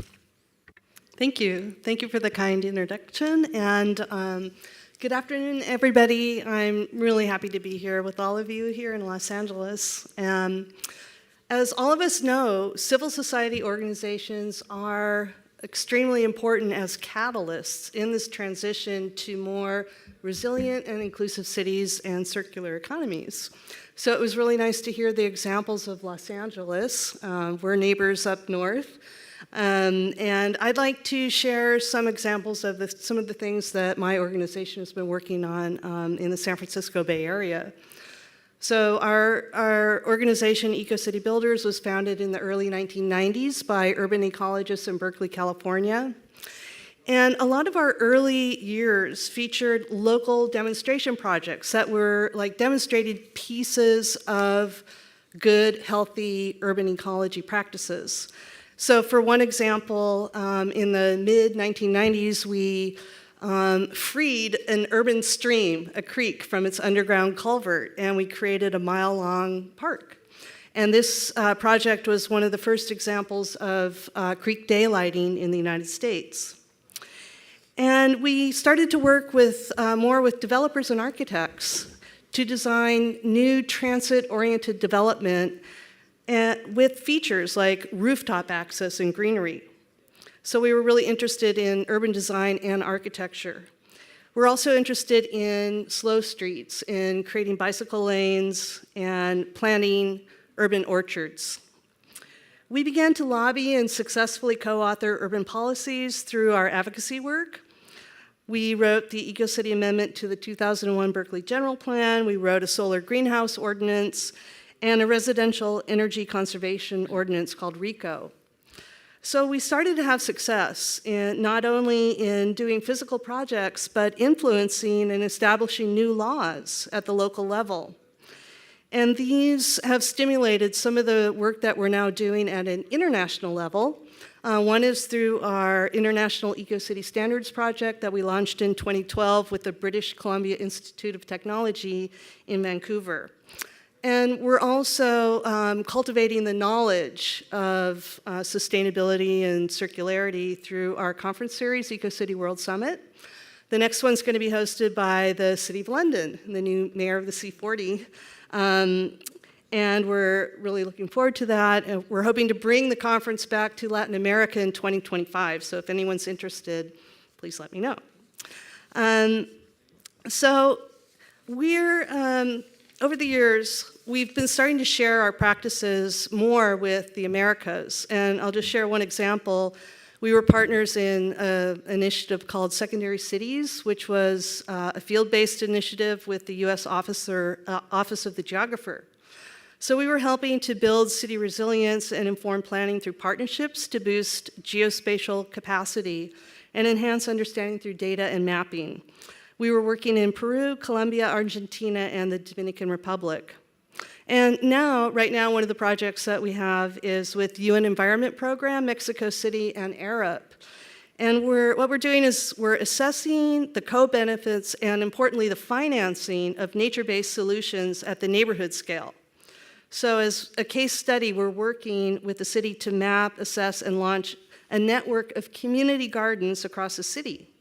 And we're wanting to show how these community gardens contribute to the circular economy via the local food system, and how they provide nature-based solutions via green spaces, mitigating heat island effect and flooding, and helping improve biodiversity and soil health.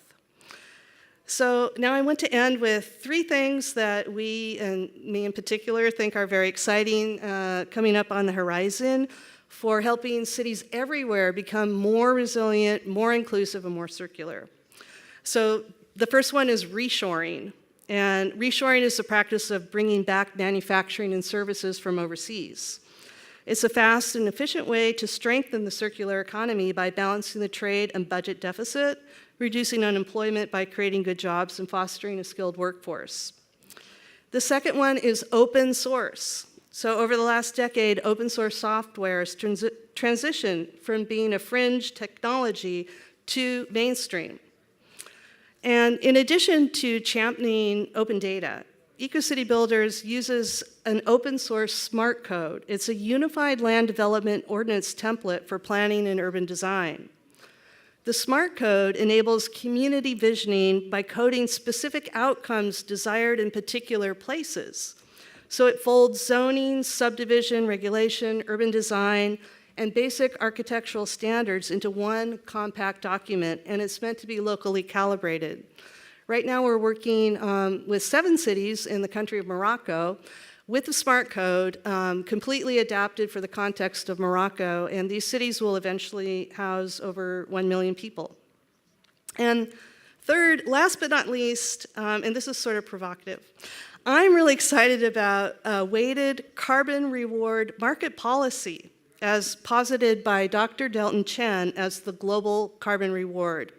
I don't know if any of you have read the Ministry of the Future, anybody? But the Chen paper was sort of like promoted in his book, and it is a real thing. So the Global Carbon Reward, or GCR, is a proposed financial incentive for mitigated carbon. The GCR adheres to reward rules and weightings to incentivize better outcomes for people and planet. It's issued as a carbon currency backed by central banks and monetary policy. It is bankable, debt-free, and characterized by long-term value appreciation. Although the carbon currency will be a tradable asset, it will not be legal tender nor used to offset carbon emissions. It's explained in terms of carrot and stick incentives and a new pricing theory for carbon. So a GCR demonstration project, we feel, could provide amazing new revenue streams and more opportunities for good urban design and circular systems, including more innovation tracked with carbon currency and a new decentralized governance model. Because at the end of the day, there's so much to be done, and we need more incentives to get all of this work really snowballing and spreading everywhere. So thank you very much.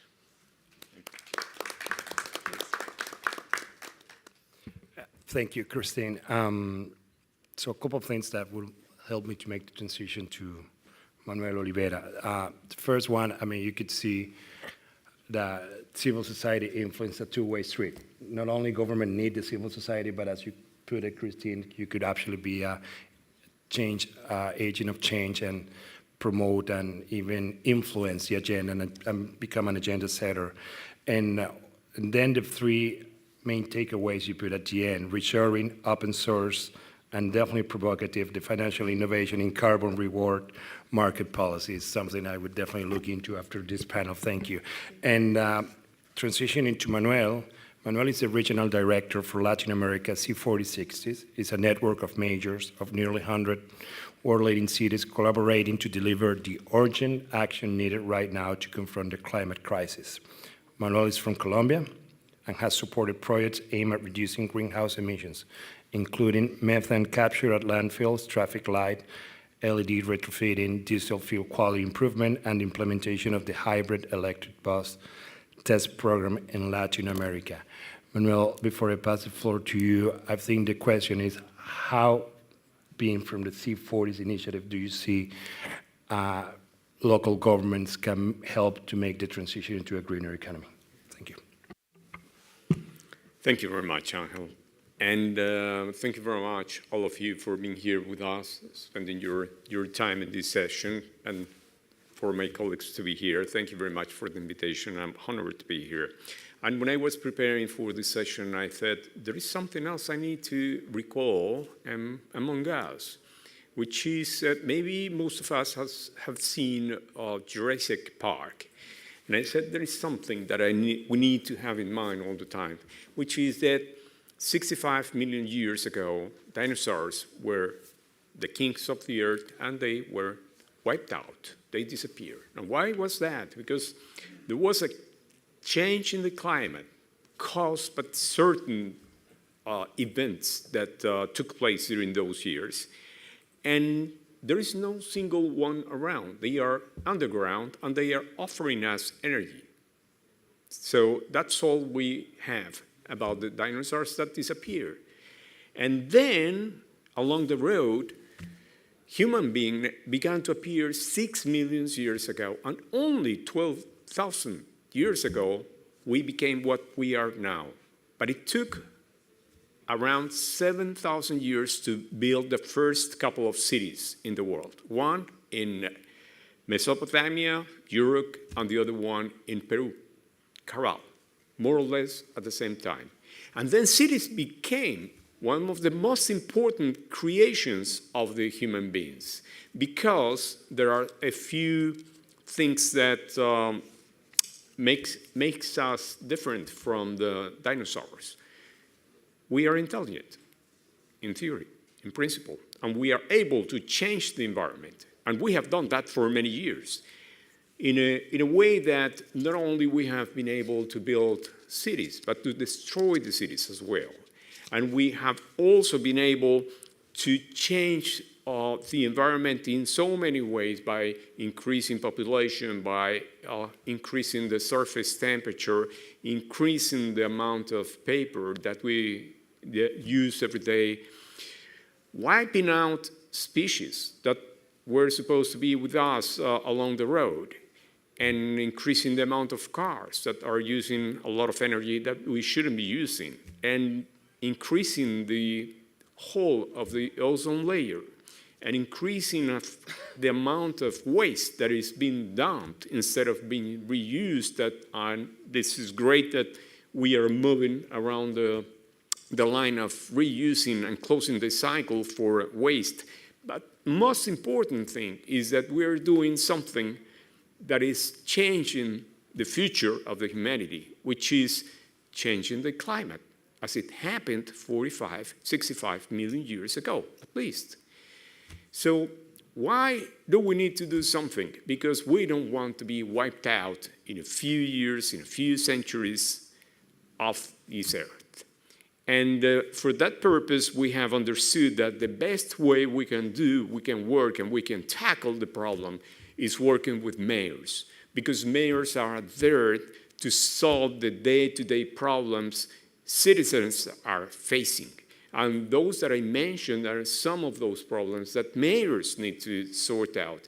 But all those problems, everything we do every day is connected to CO2, to carbon dioxide, and with emissions, carbon emissions. And most important thing is that while we are trying to tackle carbon emissions, we also need to adapt the environment to the new reality that probably is going to come faster than we imagine.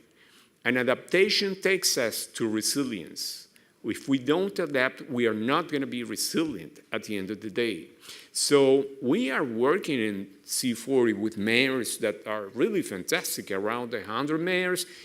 Most of them has finished their climate action plan with concrete actions in several areas. They have prioritized some areas, and exactly those that are consuming more energy are those that are going to let the dinosaurs there down of the earth.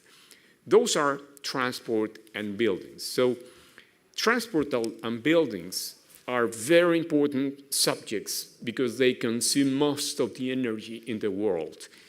I'm not going to talk about deforestation. That's another issue. There was other discussion, but cities are not totally related to deforestation, but are connected anyways. And when we are talking about transport, and I'm not going to stop on how C40 works, we want to let you know that thanks to the connection of mayors to their powers in transport, we have led Latin America to have around 4,000 electric buses running or ready to be running during these days. And why is that? Because we broke most of the ideas that were built against electric transport, zero-emission transport. And one of those ideas is that it's very expensive, too expensive. Capital cost makes it impossible. And you can read it. I mean, there is a lot of myths around zero-emission transport. And we have broken all those myths with the help of the mayors. Mayor Garcetti was one of the most important mayors in C40, showing the road, showing the path in Latin America, and saying, keep doing, keep acting, keep showing results. And there we are. So we have shown that it's possible the transition towards zero-emission public transport that need to be enhanced and increased in a faster way, not only in Latin America, but in many other parts of the world. And why is that important? because in Latin America, 2 cities have around 3,200 buses already running, and each of those cities have more buses in the world as a city outside China, and they are increasing the path, the amount of buses that are going to be taking away or sending away all the diesel buses or gas and CNG buses that are on the streets. So that's one of the subjects, and that's thanks to a recent project that we have in place called Zebra. And we have got bus builders, investors, and cities working together to make this happen. And this is happening, and we now need to move ahead in other areas of transportation. Now, I want to say that thanks to the trends in moving away from fossil fuels in transportation, if we do that for around 22 cities, we're going to be saving around $64 billion in energy, based on the difference of prices and based on the difference in efficiency of the electric energy compared to energy coming from fossil fuels. That is equivalent to what CAF has analyzed, which is around the amount of money, half the amount of money that we need to spend for water treatment in Latin America. So imagine the amount of money that we're talking about here. So we need to work a lot in that line. Now, having said that, it's not enough, to work in transportation. Of course, we are going to be working in energy transition in buildings as well. But we need to say that we need to change the way financing projects is happening now. We need to go to think out of the box. We need to figure out what cities really need. And this is something mayors in Latin America have shown us, saying that we don't need more loans as usual. 10%, 15% interest a year, or even 5% interest a year, 5 years, 10 years, we need to sort out that subject.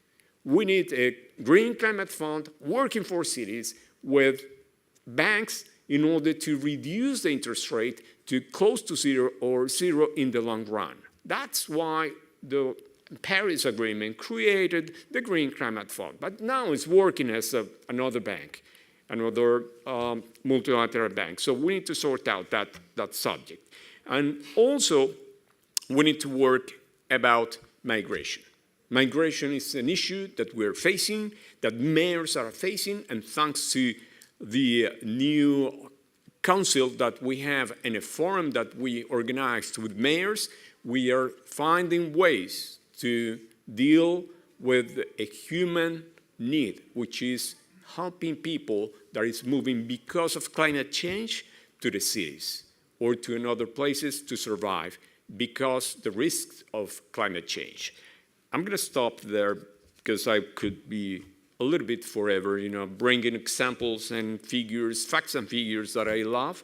But I just want to say that this is happening thanks to mayors around the world, thanks to the leadership of the mayor of Los Angeles, and now the chair of C40, the mayor of London. Thank you.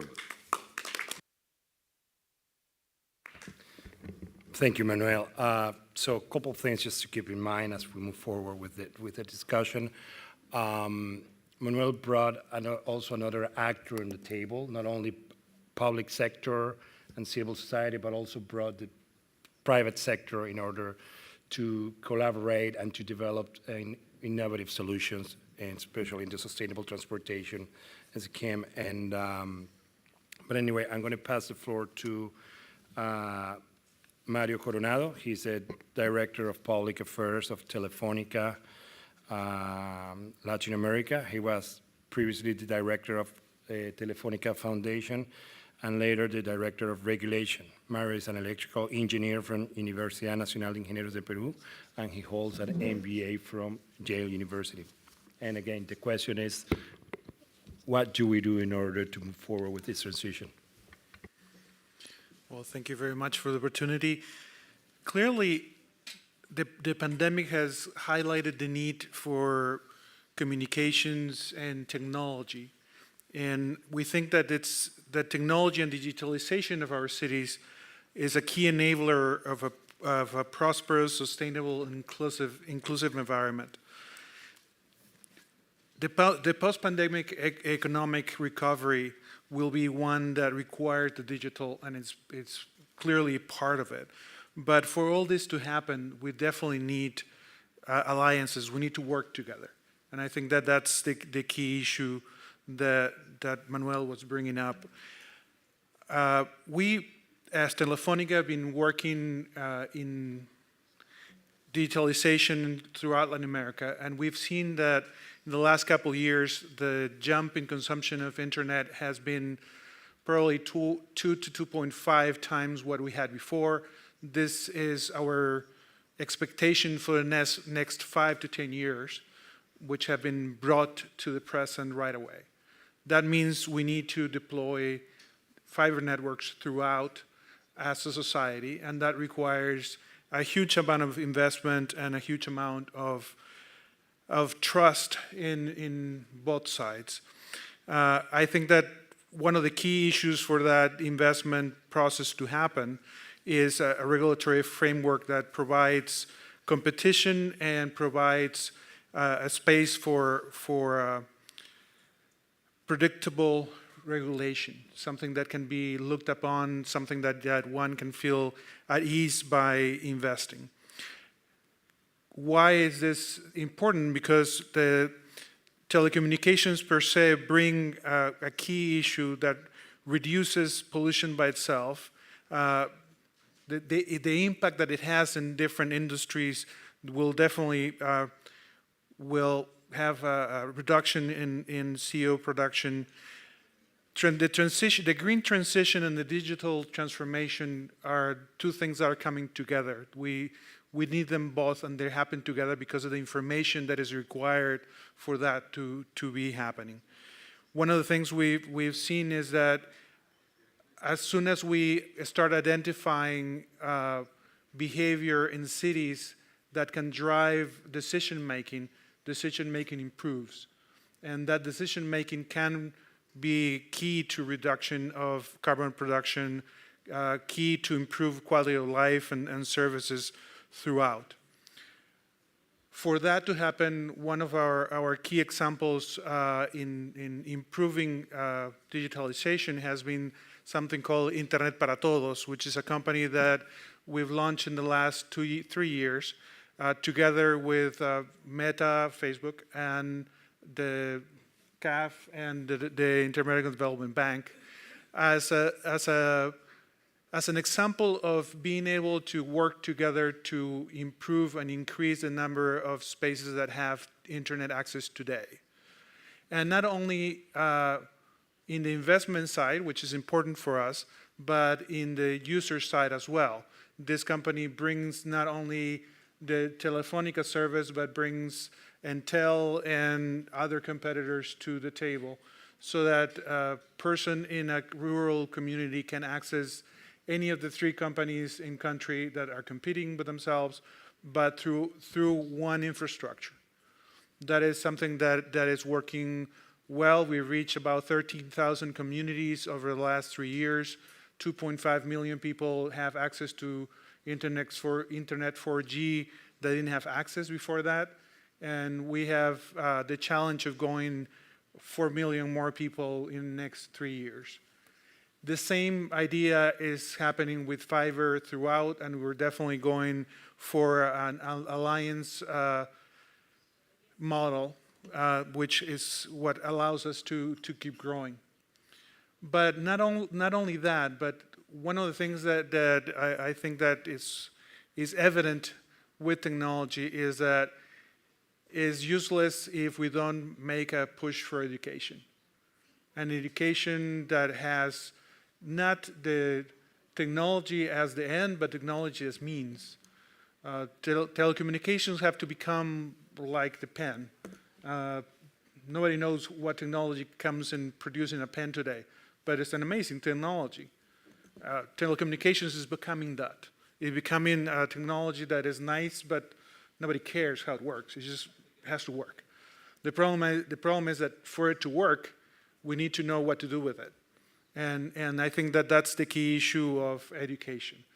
As a company, we've been trying to work with local governments, regional governments, national governments, and with NGOs in different parts of Latin America, trying to reach teachers as the key enabler for that development. And we've developed tools for teachers to develop a better understanding of pedagogy with technology, not of technology itself, but the way that they teach with technology. Also tools for kids to learn faster and better. Like, for example, there's a game in Android called Oráculo Matemático, which is just an application to learn math from second grade to second grade in high school, whatever. That's a space where kids can really learn different things, different parts of the math by playing. We think that that's an important part of that growth that we need in learning of technology, getting used to it and applying it day to day. Obviously, the reskilling part of the transition is also important.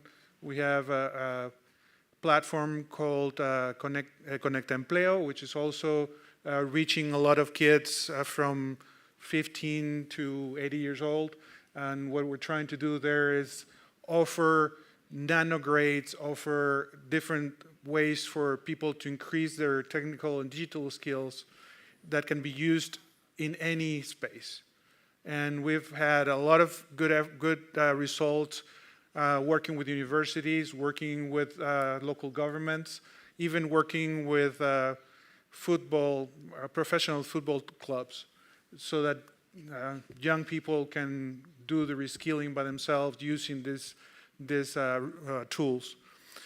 Finally, just wanted to say that all these efforts have to do with improving quality of life, improving the way we look at our own spaces, our own communities, and trying to use that to have an economic growth that is more sustainable for our societies and for our communities. And that can be done only if we work together. Thank you.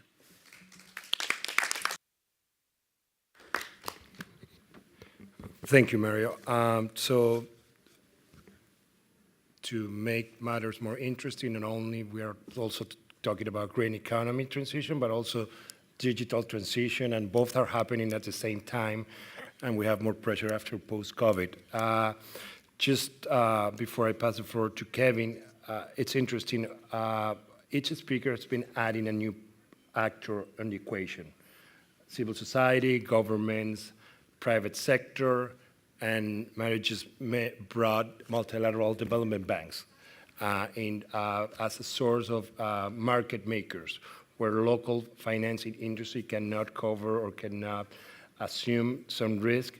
Multilateral development banks could actually play a major role, and I think Internet para Todos is a good example of that. So last but not least, I'm going to pass the floor to Kevin de Cuba. Kevin is a co-founder of America's Sustainable Development Foundation.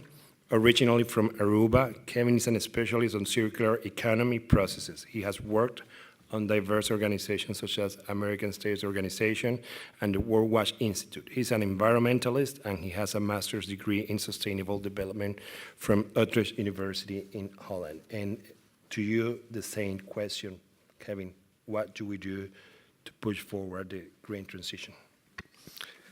Thank you, Angel. Ladies and gentlemen, good afternoon. I'm very happy to represent ASDF.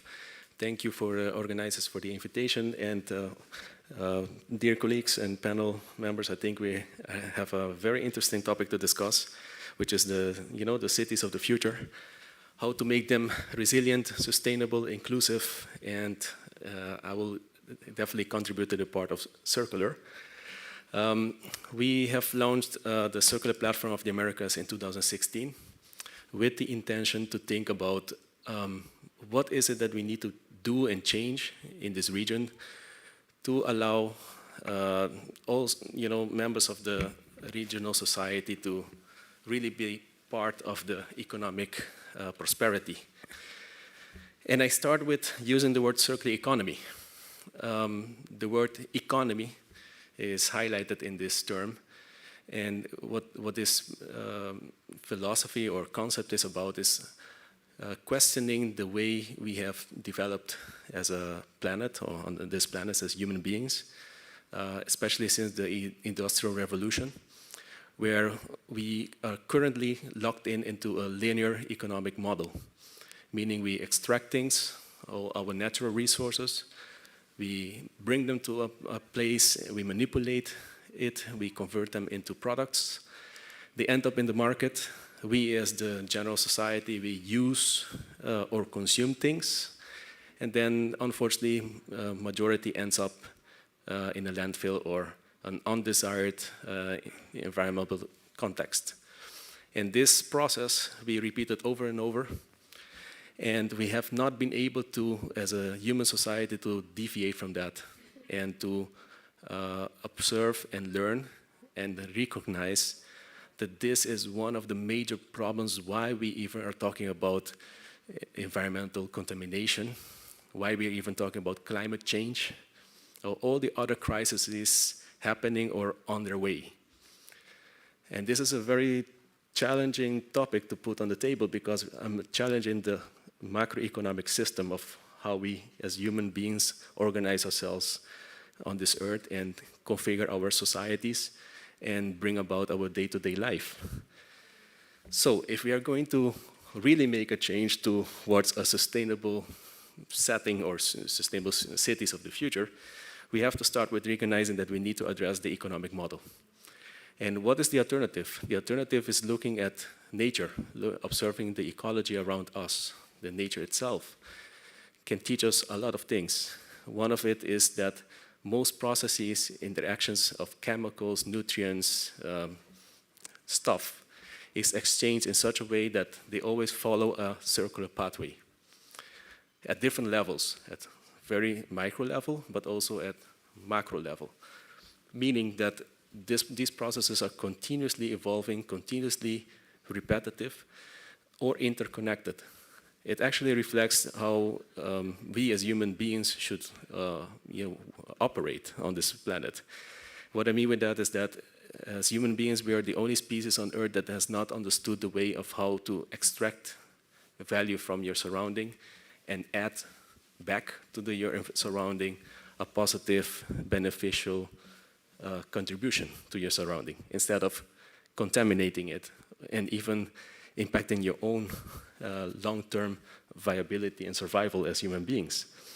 So if we start just observing nature and try to integrate these learnings into our modern society, and I'm not saying that we should go back in time, we should appreciate and recognize that we as human beings are very intelligent in certain ways, that every year we can produce new technology, microchips, etc., that can process multiple data that we could have not even imagined 10 years ago.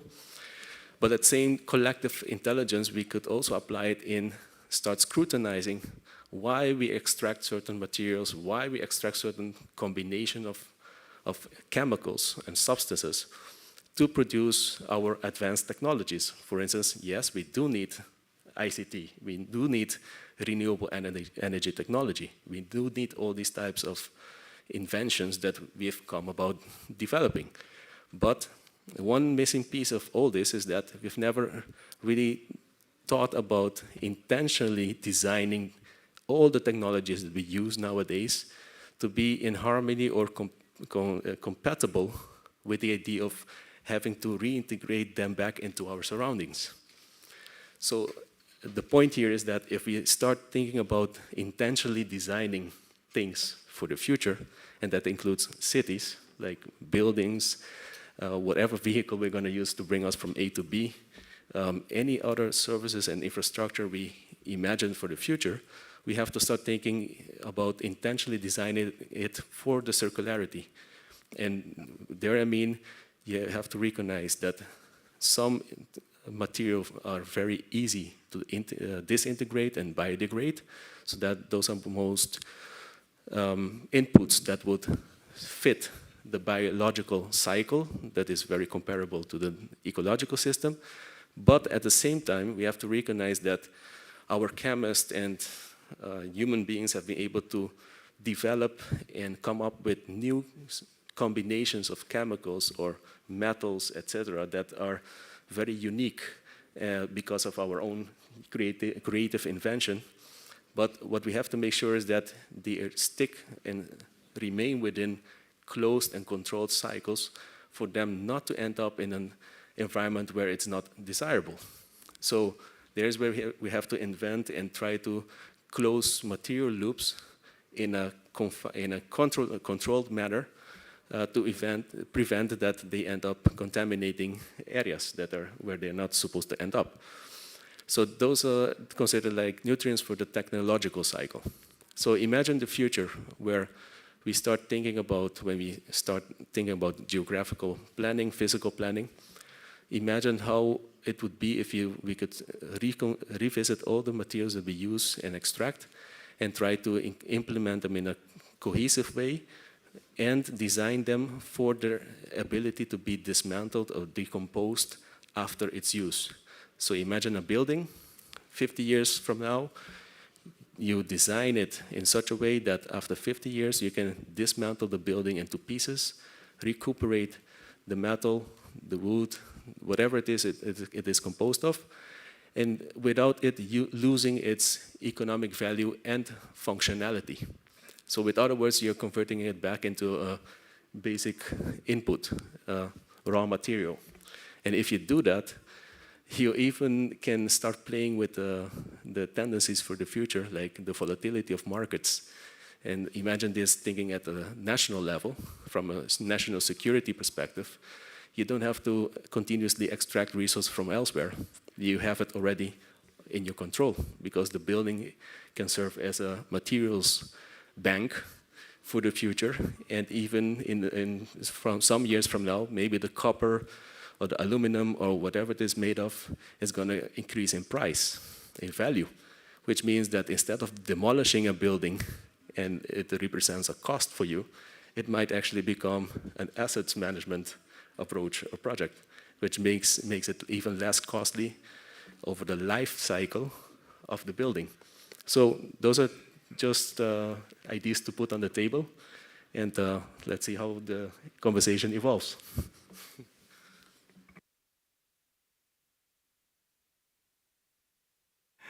Thank you, Kevin. Very provocative, I would say, and it's very interesting, the whole idea of change of mindset.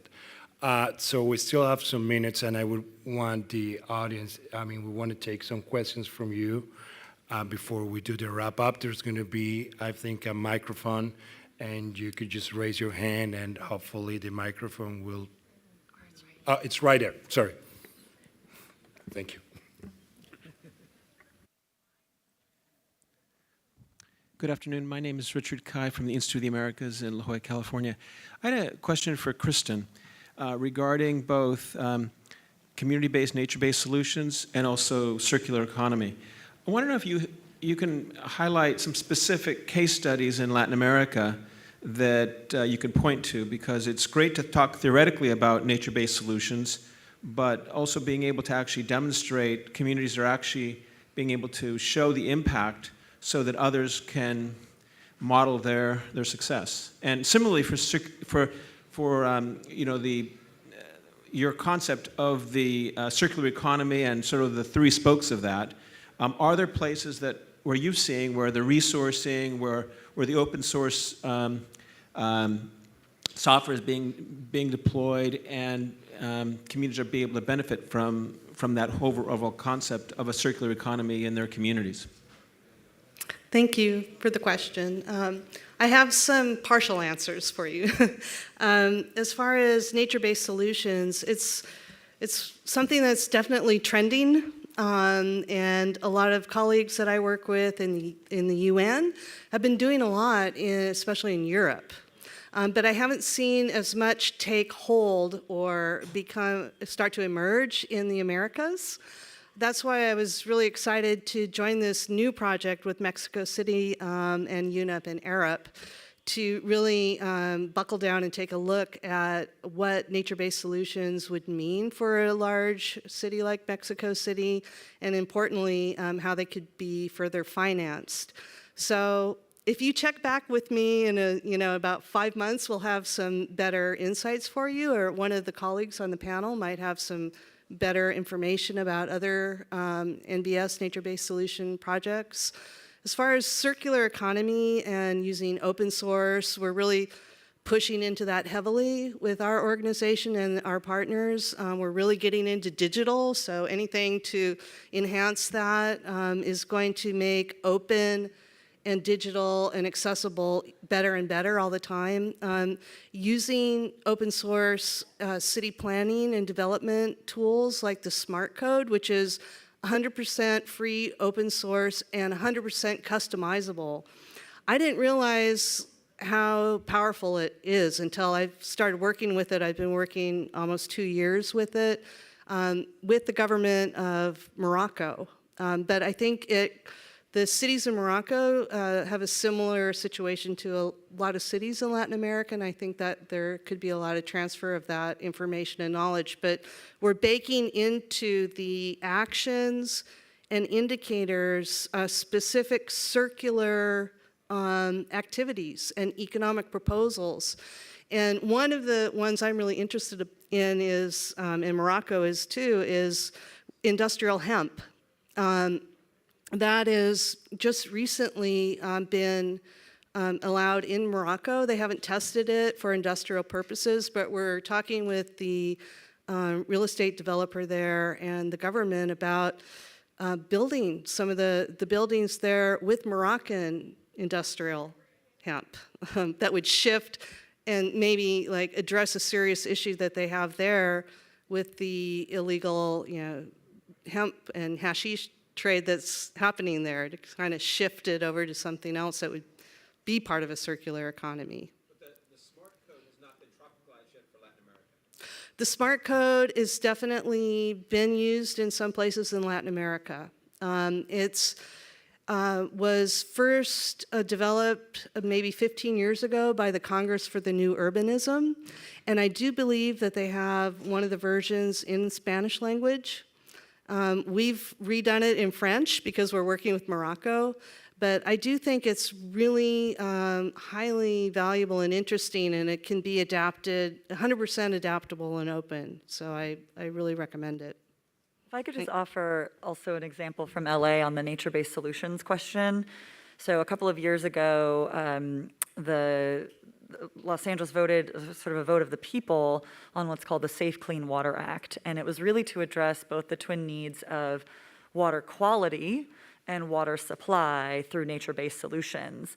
And so that's now financed through a parcel tax across the county to then fund through different, through different stormwater basins, essentially throughout the county. And there are kind of advisory bodies and steering committees for all the different regions that are made up of government and public or civil society stakeholders to ensure that the funding that is, that is garnered through the parcel tax is going toward essentially the best types of projects. So the city will put forward a series of projects, local communities can put forward a series of projects, and these are, of course, nature-based solutions that allow for, they're building green infrastructure, multi-benefit projects. A lot of them end up being really incredible parks, lakes that offer, the stormwater capture and, of course, infiltration into some significant groundwater basins that we have, while also working through groundwater cleanup, groundwater basin cleanup,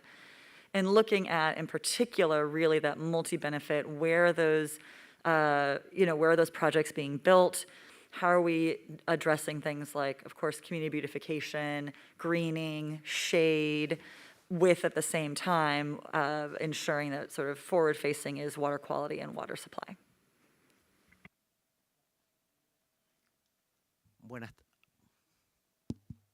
Buenas tardes, soy Jonathan Rodríguez desde Venezuela y quiero felicitarlos porque he escuchado bastante en esta presentación acerca de todo lo que se está haciendo para mejorar nuestro entorno, nuestra economía y nuestra calidad de vida en términos de ambiente, cambio climático, las migraciones, las comunicaciones, el deporte.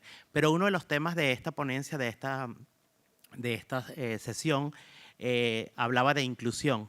Y yo no escuché que ninguno de ustedes hablara de inclusión. Yo soy parte de una de las comunidades excluidas, generalmente. Soy parte de la comunidad LGBT. Pero también tenemos un compañero que es parte de una comunidad excluida, que es parte de la comunidad de personas con discapacidad. Y me hubiera gustado escuchar que ustedes hablaran de inclusión, porque una democracia realmente tiene que hablar de inclusión. Y en este país, el país anfitrión de esta cumbre, es el mejor ejemplo para hablar de términos de un gobierno democrático e inclusivo, que tiene el gobierno más diverso del planeta en estos momentos. Entonces les invito como representantes a reflexionar un poco acerca de este tema para poder avanzar en una agenda de desarrollo, de inclusión social y que de verdad logremos en términos de democracia la inclusión de todos por igual para poder avanzar en igualdad de derechos. Muchísimas gracias. Good afternoon. My name is Angelica Salas. I'm with the Coalition for Humane Immigrant Rights here in Los Angeles. I wanted, so you talked about the impact of climate change on migration. I would like to hear from you a little bit more about what the discussions are with the cities, the C40, the conversation about really recognizing climate refugees and actually not just seeing them as for individuals to shun away, but to protect and to incorporate that into the climate change dialogue. Thank you.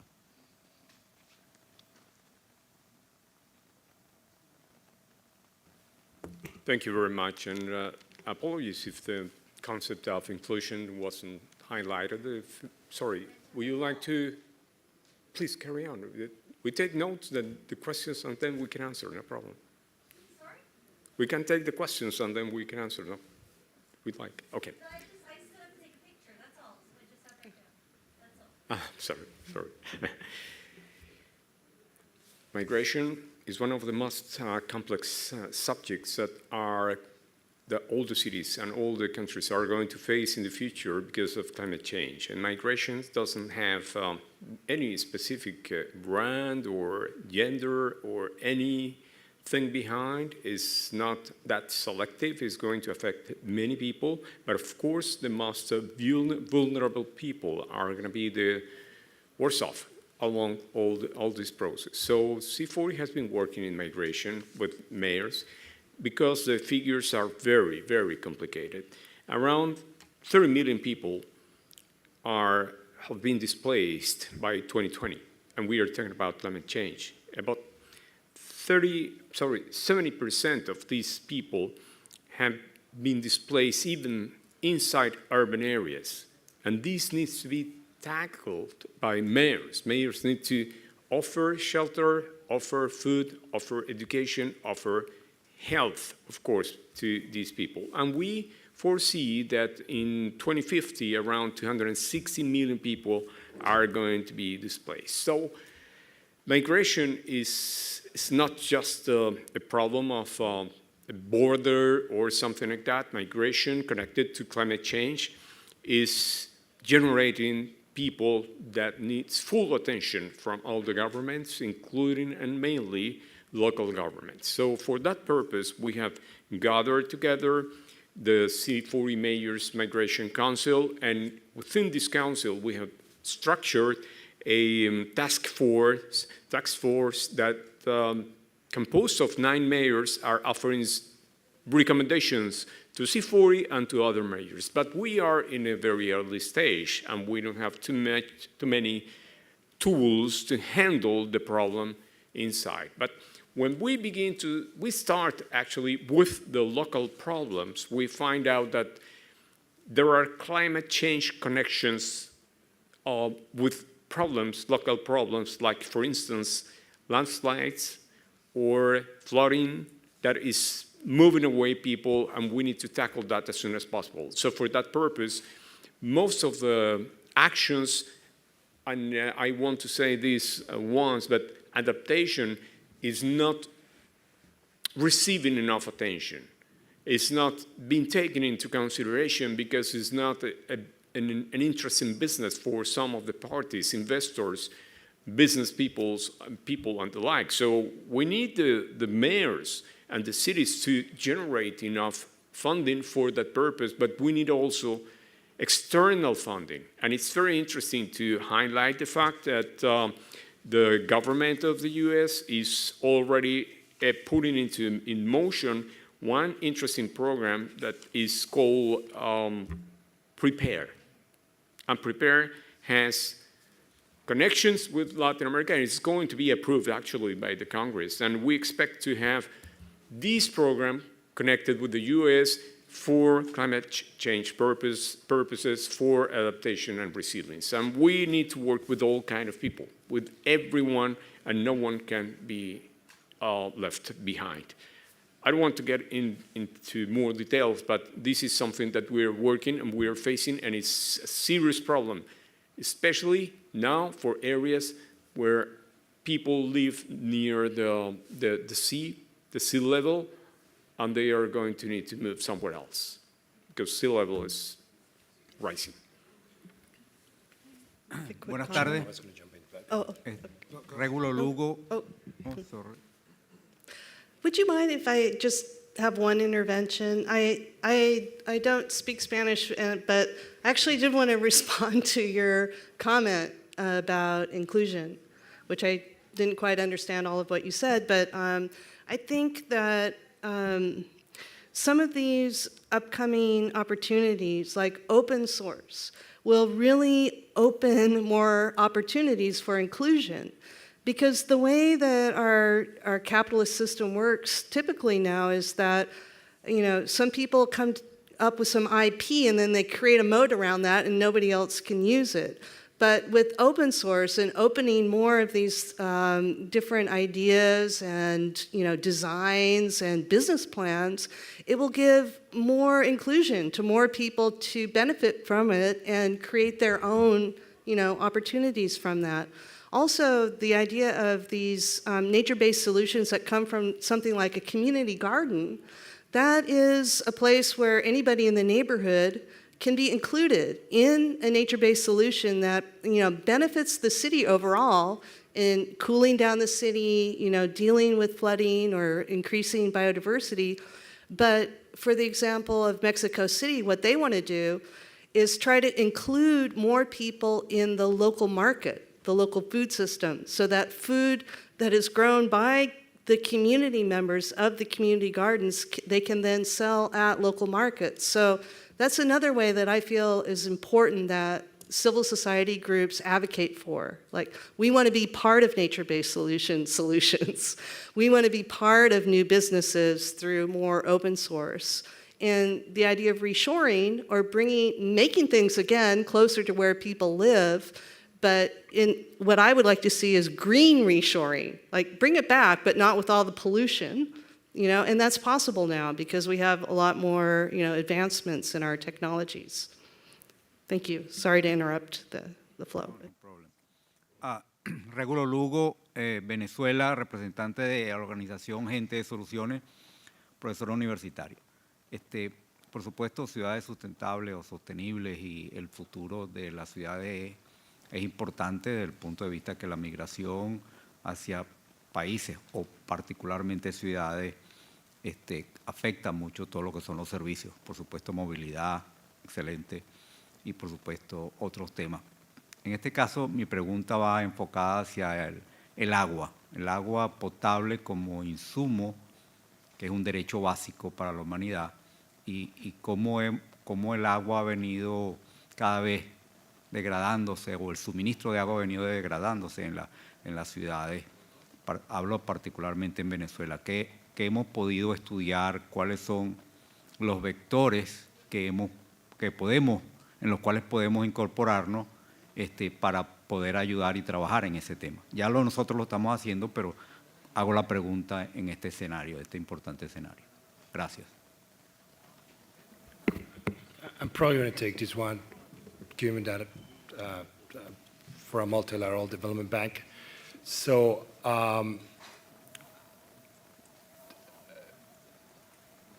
La seguridad hídrica, lo voy a decir en español, de hecho yo también soy venezolano, para hacerlo más sencillo. Es probablemente una de las agendas más importantes que hay definitivamente en la banca multilateral o en el mundo. O sea, el agua está en el epicentro del desarrollo. O sea, está en el epicentro de los ODS, no puede haber una buena agenda de protección social si no hay agua, no puede haber una agenda de salud si no hay agua, pero no puede haber una agenda productiva tampoco sin la seguridad del riego familiar. O sea, y esto va en una continuidad territorial. El gran problema es el rezago en las inversiones que tenemos. Justamente desde el lado de CAF, nosotros acabamos de terminar un estudio y se necesitan 3 veces lo que se está invirtiendo en la agenda de seguridad hídrica en América Latina para poder tratar de llegar a la agenda del 2030. Y eso no va a pasar. Lo más difícil no es solamente el problema del acceso al agua potable, es el problema del saneamiento, donde más del 70% de la población en América Latina no tiene acceso a saneamiento básico. Cuando eso ocurre, y uno ve justamente elementos como lo que acaban de pasar durante la pandemia, y uno ve de alguna manera la visión de toda esta transición de economía circular, las perspectivas son muy negativas. ¿Qué se puede hacer? Definitivamente el impulso tiene que ser desde el lado, y aquí a lo mejor voy a aprovechar de recopilar algunas de las ideas que hemos tenido: acción de los gobiernos locales, definitivamente modelos de planificación urbana que incorporen la agenda de seguridad hídrica como prioridad. La visión de la economía circular no es la gestión del desecho, sino la gestión del recurso, y de alguna manera volver a hacer la reutilización para hacerlo productivo, y definitivamente con una visión social. No hay una solución definitivamente mágica, no es una sola cosa de un solo país, creo que es en toda la región, si hablamos de América Latina, y cada vez se está dando más esta idea en las ciudades. Tiene que ver make room for the river, which at the end is, water security should come first on the agenda. If you do so, you might actually help the green economy transition, but also help the sustainable development process. I think, Laura, you want to say something. Sure, thank you. And I think you're right that there isn't one single solution, for every region. And just to say, I really appreciate you bringing up the water issue. As I mentioned at the beginning, in Los Angeles and across California, when I first started in the mayor's office, we were experiencing the most historic, dramatic drought we've ever experienced, and on the human record. Came out of that drought, and now we are in the next most dramatic drought ever experienced on human record. And so the work that we did 5 years ago is now coming back. But I think in Los Angeles, we really approach the issue of water availability, potable water availability through a few different ways. We look at conservation. We have a huge focus on conservation. I'll get into some specifics on groundwater remediation so that we can ensure that the stormwater capture projects that we are building really can be used and stored in our underground aquifers in place of our above ground reservoirs. And then the fourth, and really one of the most dramatic shifts for Los Angeles, is water recycling. So one of the commitments that Mayor Garcetti made in our Green New Deal in 2019 was to recycle 100% of our wastewater, that we would no longer be sending any drop of water to the ocean by 2035. And so we're completely retooling the entire city to be able to take that clean, remediated water, move it back through the city into our groundwater basins that we are remediating, that are in use now. And so essentially, completely changing the type of water that we are using for beneficial use in all different types of uses, but including potable water. Los Angeles has the largest municipally owned electric and water utility.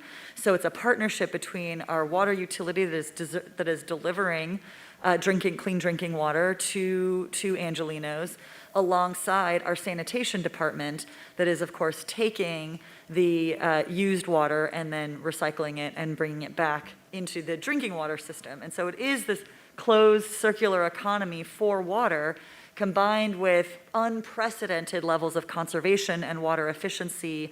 We have one of the most aggressive water efficiency building codes in the country, alongside significant number of incentives that our utility provides to swap out appliances washers, toilets, all kinds of things, and with also really strict outdoor watering rules that we just restricted even further just a couple of weeks ago for ornamental turf, essentially, and non-used turf, of which is by far the largest amount of water used in the city, potable water used in the city. So it's sort of those four prongs of conservation, recycling being a huge one, stormwater capture, and groundwater remediation.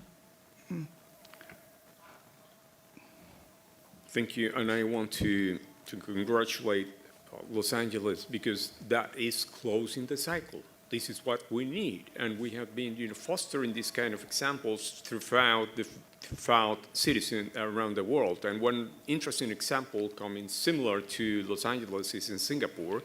And a few years ago, some 10 years ago, they offered in one of these meetings like this one, some bottled water that was coming from wastewater treated properly. I went a few years ago to Sao Paulo where there was a drought, amazing drought, 3 months almost without water, and the mayor was saying it's very complicated, this problem. We need to find ways, to bring water from other places. And this was related to the Amazon deforestation problem partially. So I said, why don't you see the example in Singapore, where they are, recycling the water? And he said, that's far too expensive. So I said, well, how expensive is to keep the city without water for 1, 2, 3 months? And the next day, he was sending people to Singapore to learn from that experience. So water is crucial, but we need to break myths. Myths are the main problem because we believe that when we use potable water, they are totally clean because we don't see where the water is coming from and how perhaps dirty it was before being cleaned, totally clean. So we need to close the loop, and that is a crucial one for water especially. Thank you. We're going to take one more question and then do the wrap up. Thank you, sir. And thank you to the panelists for really interesting models. I want to come back to the intervention of the panelist on the right. Kevin. Kevin, who talked about the larger challenge of the macroeconomic model, which requires broader, more integrated thinking. I had the pleasure of working with Wangari Maathai and being in Nairobi in 1981 when the women from the country came out and said, something is happening, we are experiencing problems with water, firewood. Vandana Shiva in India, the cutting of the forest. I'm seeing today in Guyana with the oil exploration, the cutting of the forest in Brazil, and the urbanization, the displacing of rural peoples continuing and increasing urbanization. And what I'm hearing is in the north, you are finding great models to address the problem in your cities. But the problem of companies from the north going out and recreating the problem, which is fueling the migrants, the pieces are interconnected. So how are you working in a more integrated way, not just in your own cities, which is excellent, but with the companies and with the governments in the south, with organizations more broadly, to shift the mindset, change the economic model, and address the problems so that the problems are not recreated and those with the money which you have find ways of addressing them.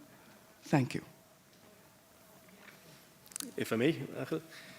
I'm very pleased with your comment, Ms.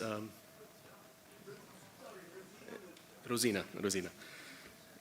Yes, I think this is the point here of being at the Summit of the Americas, where we are talking about the future as a collective, right? Concerted action. And the message I would like to convey here is that we really need to address the economic system we are operating in. Why? Because all the initiatives of, for instance, managing water, you may have the best infrastructure in place to capture the water, manage the water, and close the loop. But there are other interrelated aspects, like, for instance, nowadays, what is very fashionable, or not fashionable, it sounds as a bad word to use, the issue of microplastics, for instance, right? It is interconnected with a completely different value chain. And that same value chain is back connected to, for instance, the petrochemical industry, where we all talk about climate change mitigation, etc. But all these processes are interconnected and lead to the undesired situation. And when you go to the root of all these causes, it's simply because how we organize ourselves as human beings in our societies, how we, organize our economy. So now going back to more concrete examples and not stick to the conceptual idea, is that I liked Kirsten's mention of, for instance, hemp. Hemp is a very interesting direction to go to in this region. You have the optimal climate conditions, you have optimal land availability, you have the crops that are really, they can thrive perfectly in this region. Unfortunately, the legal framework does not allow in every place in this continent to, produce it and to use it.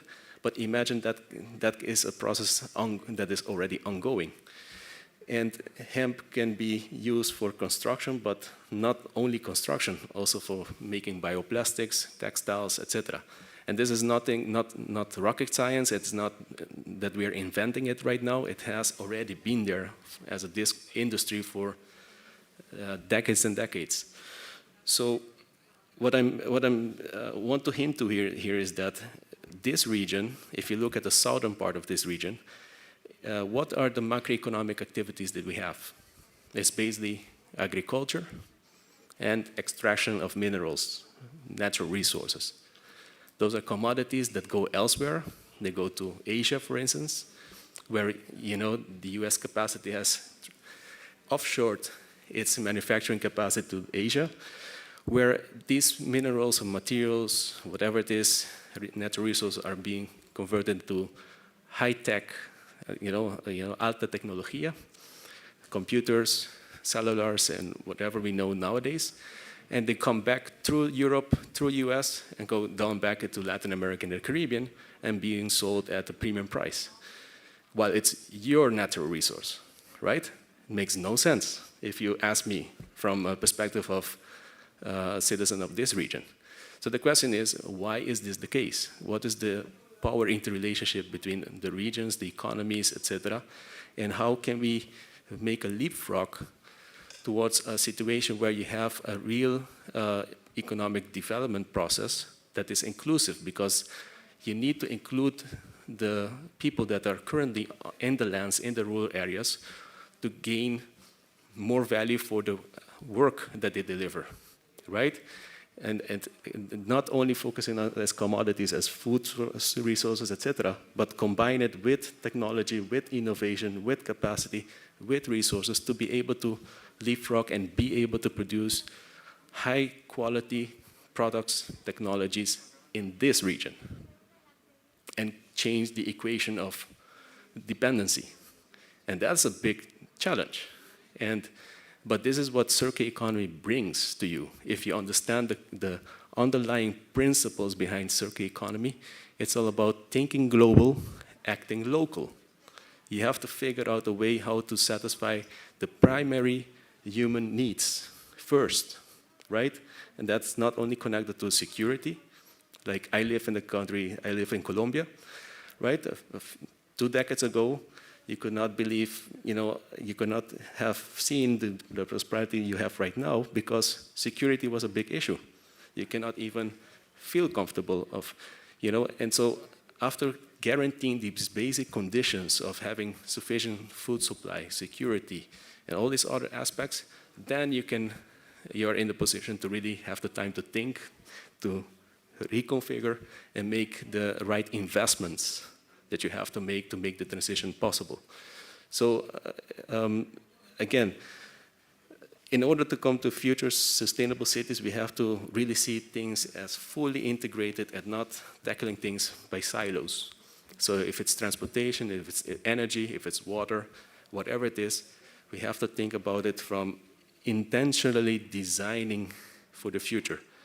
And what already exists as standing infrastructure, we have to figure out how to retrofit and extend their lives as much as possible, use the infrastructure that we already have in place, but in parallel, have a parallel agenda, and really, as building designers, architects, construction companies, etc., they all have to come together and figure out a way to say, how can we guarantee the conditions from this point forward that all these buildings, all these elements that are contained in the buildings do not become waste, are not uselessly converted into a contaminant or a waste stream.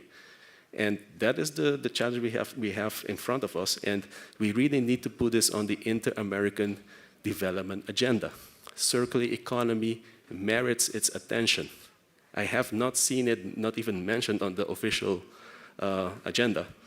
And while Europe is 10 years ahead of us, they already have directives, policies, upcoming regulations, financing mechanisms, and everything related to circular economy. And why is it that this region, the Americas, especially having leading knowledge-based institutions in this region, strong governments, enough economic resources, and the infrastructure, and there is no coherence yet about this particular topic.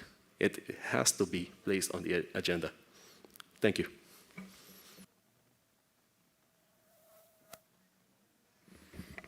Just a couple of comments. I think that there's a need for a reflection on the whole system and how it works.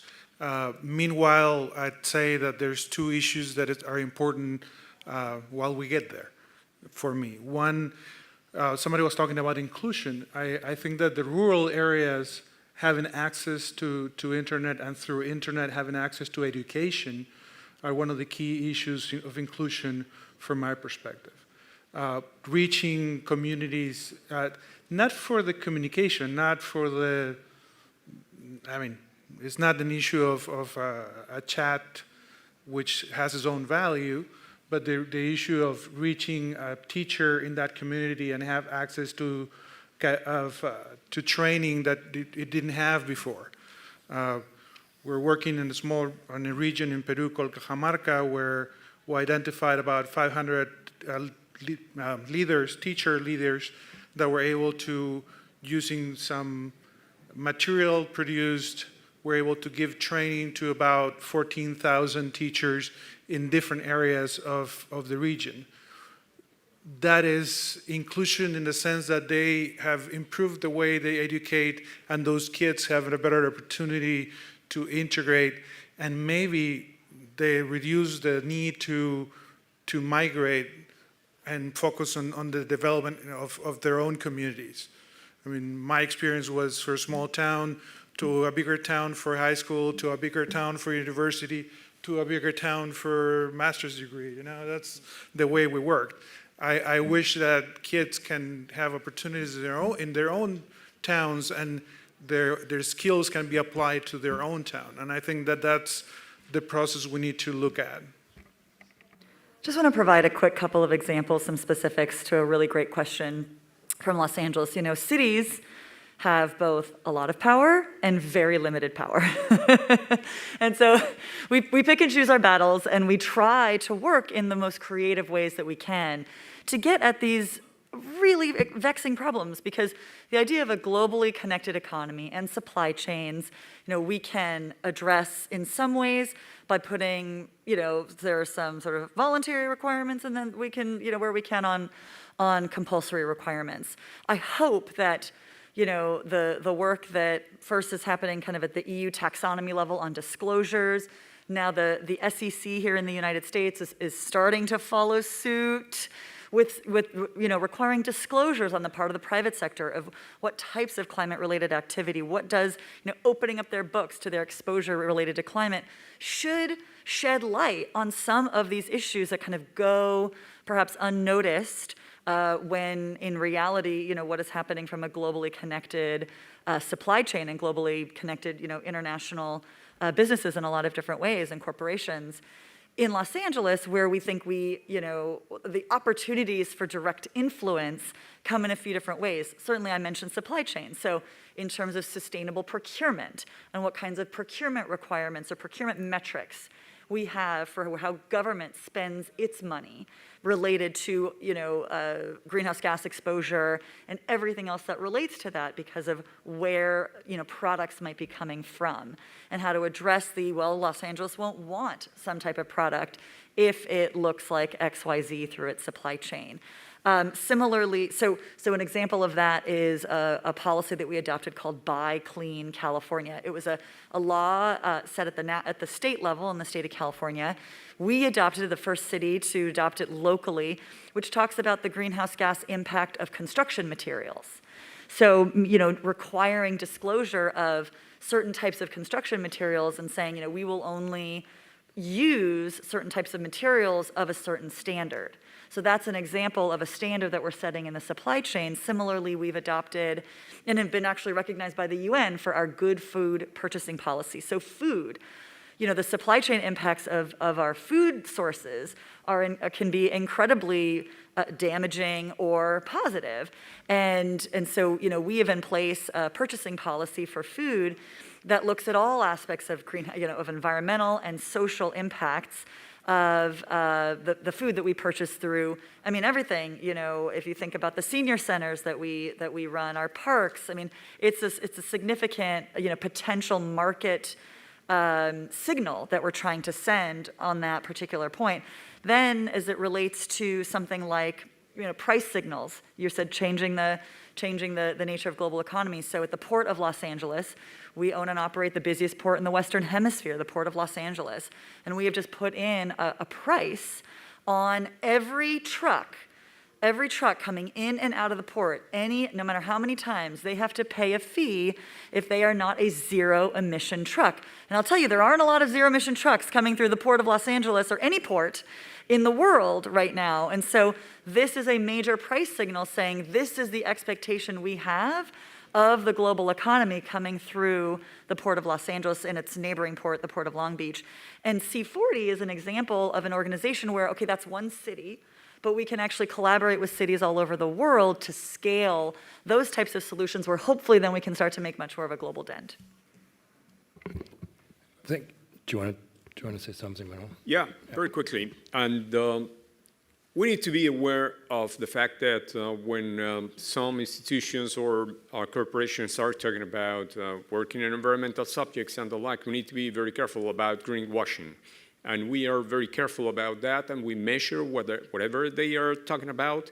And also, when we want to move fast enough along the green, just and inclusive recovery from the pandemic and move ahead, we need to offer jobs, quality jobs, green jobs mainly. But we need to be certain what do we mean by green jobs.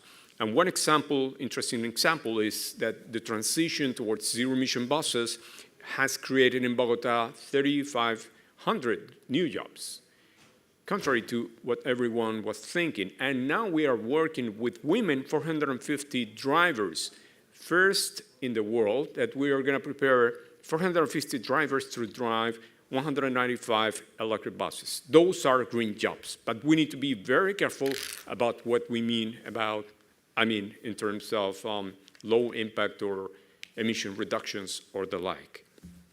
We have 4 minutes. There's going to be one final question, wrap up, and thank all the panelists. I'm sorry, this has been very exciting. I'm sorry, just one. We need to stick to the timing, sorry. Okay, good evening. Thank you for the opportunity. Greetings to the honorable members of the panel. And I want to ask something, what we community of organized civil society must do to access their economic model, this economic model that you are speaking about, and to improve the quality of life of Venezuelan migrants through all these wonderful alternatives present today? I would like to know, please. Very quickly, will a green economy include incentives to increase population growth? Because there's a severe increase each time in devices and others that decrease population growth and make families smaller. We need bigger families, and we want to know if a greener economy will mean also an increase in population growth in families. Thank you. That's a very good question. I don't know who's going to take that. I know I can't answer it, but that's a very good question. So, anyone? Any takers? 1 minute, Kevin.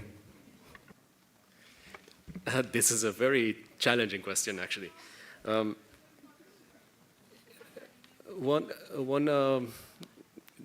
human presence on Earth, is the one that demands all the stuff that we consume every day. Like we are splitting in this space, right? We have chairs, we have all these microphones, etc. And the more people we are on this planet, the more demand is going to be for more things.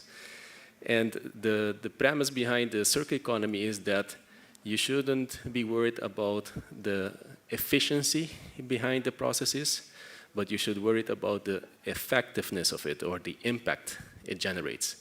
So if we can make sure that the loops that will circulate in our future economy lead to nutrients and positive outcomes, then in that case, we would not be so concerned about our presence and impact as human beings. But the challenge is how to reach to that point, because we talked about water. Water is non-replaceable, right? There's only so much water that is on Earth or under the surface, and that can be extracted and used for consumption. And you have the raining cycle, the water cycles, and they all are subject to retention time in aquifers, for instance, right? So you can only extract to a certain rate of pace sustainably without impacting its ability to regenerate itself. So coming to the point that there's no clear-cut answer, we can do our best, but at the end of the day, we will have to reach to a point where the population should reach to an equilibrium with our reality of how much we can extract the resources. And the question is, that's an open-ended question because nobody has a full answer on that. And the way we are going now for the next 2050, how many billion people are we going to be on the planet? About 9.5. And the question is, how are we all going to satisfy our needs and have a roof on our heads and supply the food, the energy we need, water, the air? So at the end of the day, we have to realize that without the ecology, we as human beings will not survive. So we have to make sure that we are in harmony with it, meaning we have to protect our existing stock of natural resources, meaning the Amazon and all the natural areas, because those are the mechanisms that, in the ocean, that provides us with the basic need of oxygen for breathing. So there's no clear-cut answer to the last observation and question. It's an open-ended question where I challenge anybody to have a clear-cut answer on. Thank you, Kevin. You really made me thinking. Thank you all. It has been a wonderful panel. Thank you very much to the audience. That's been very interesting. And well, I'm sure they're going to stick around, and you can probably ask them more interesting questions like the last one. Thank you. Have a good day.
definitely do things together. Okay.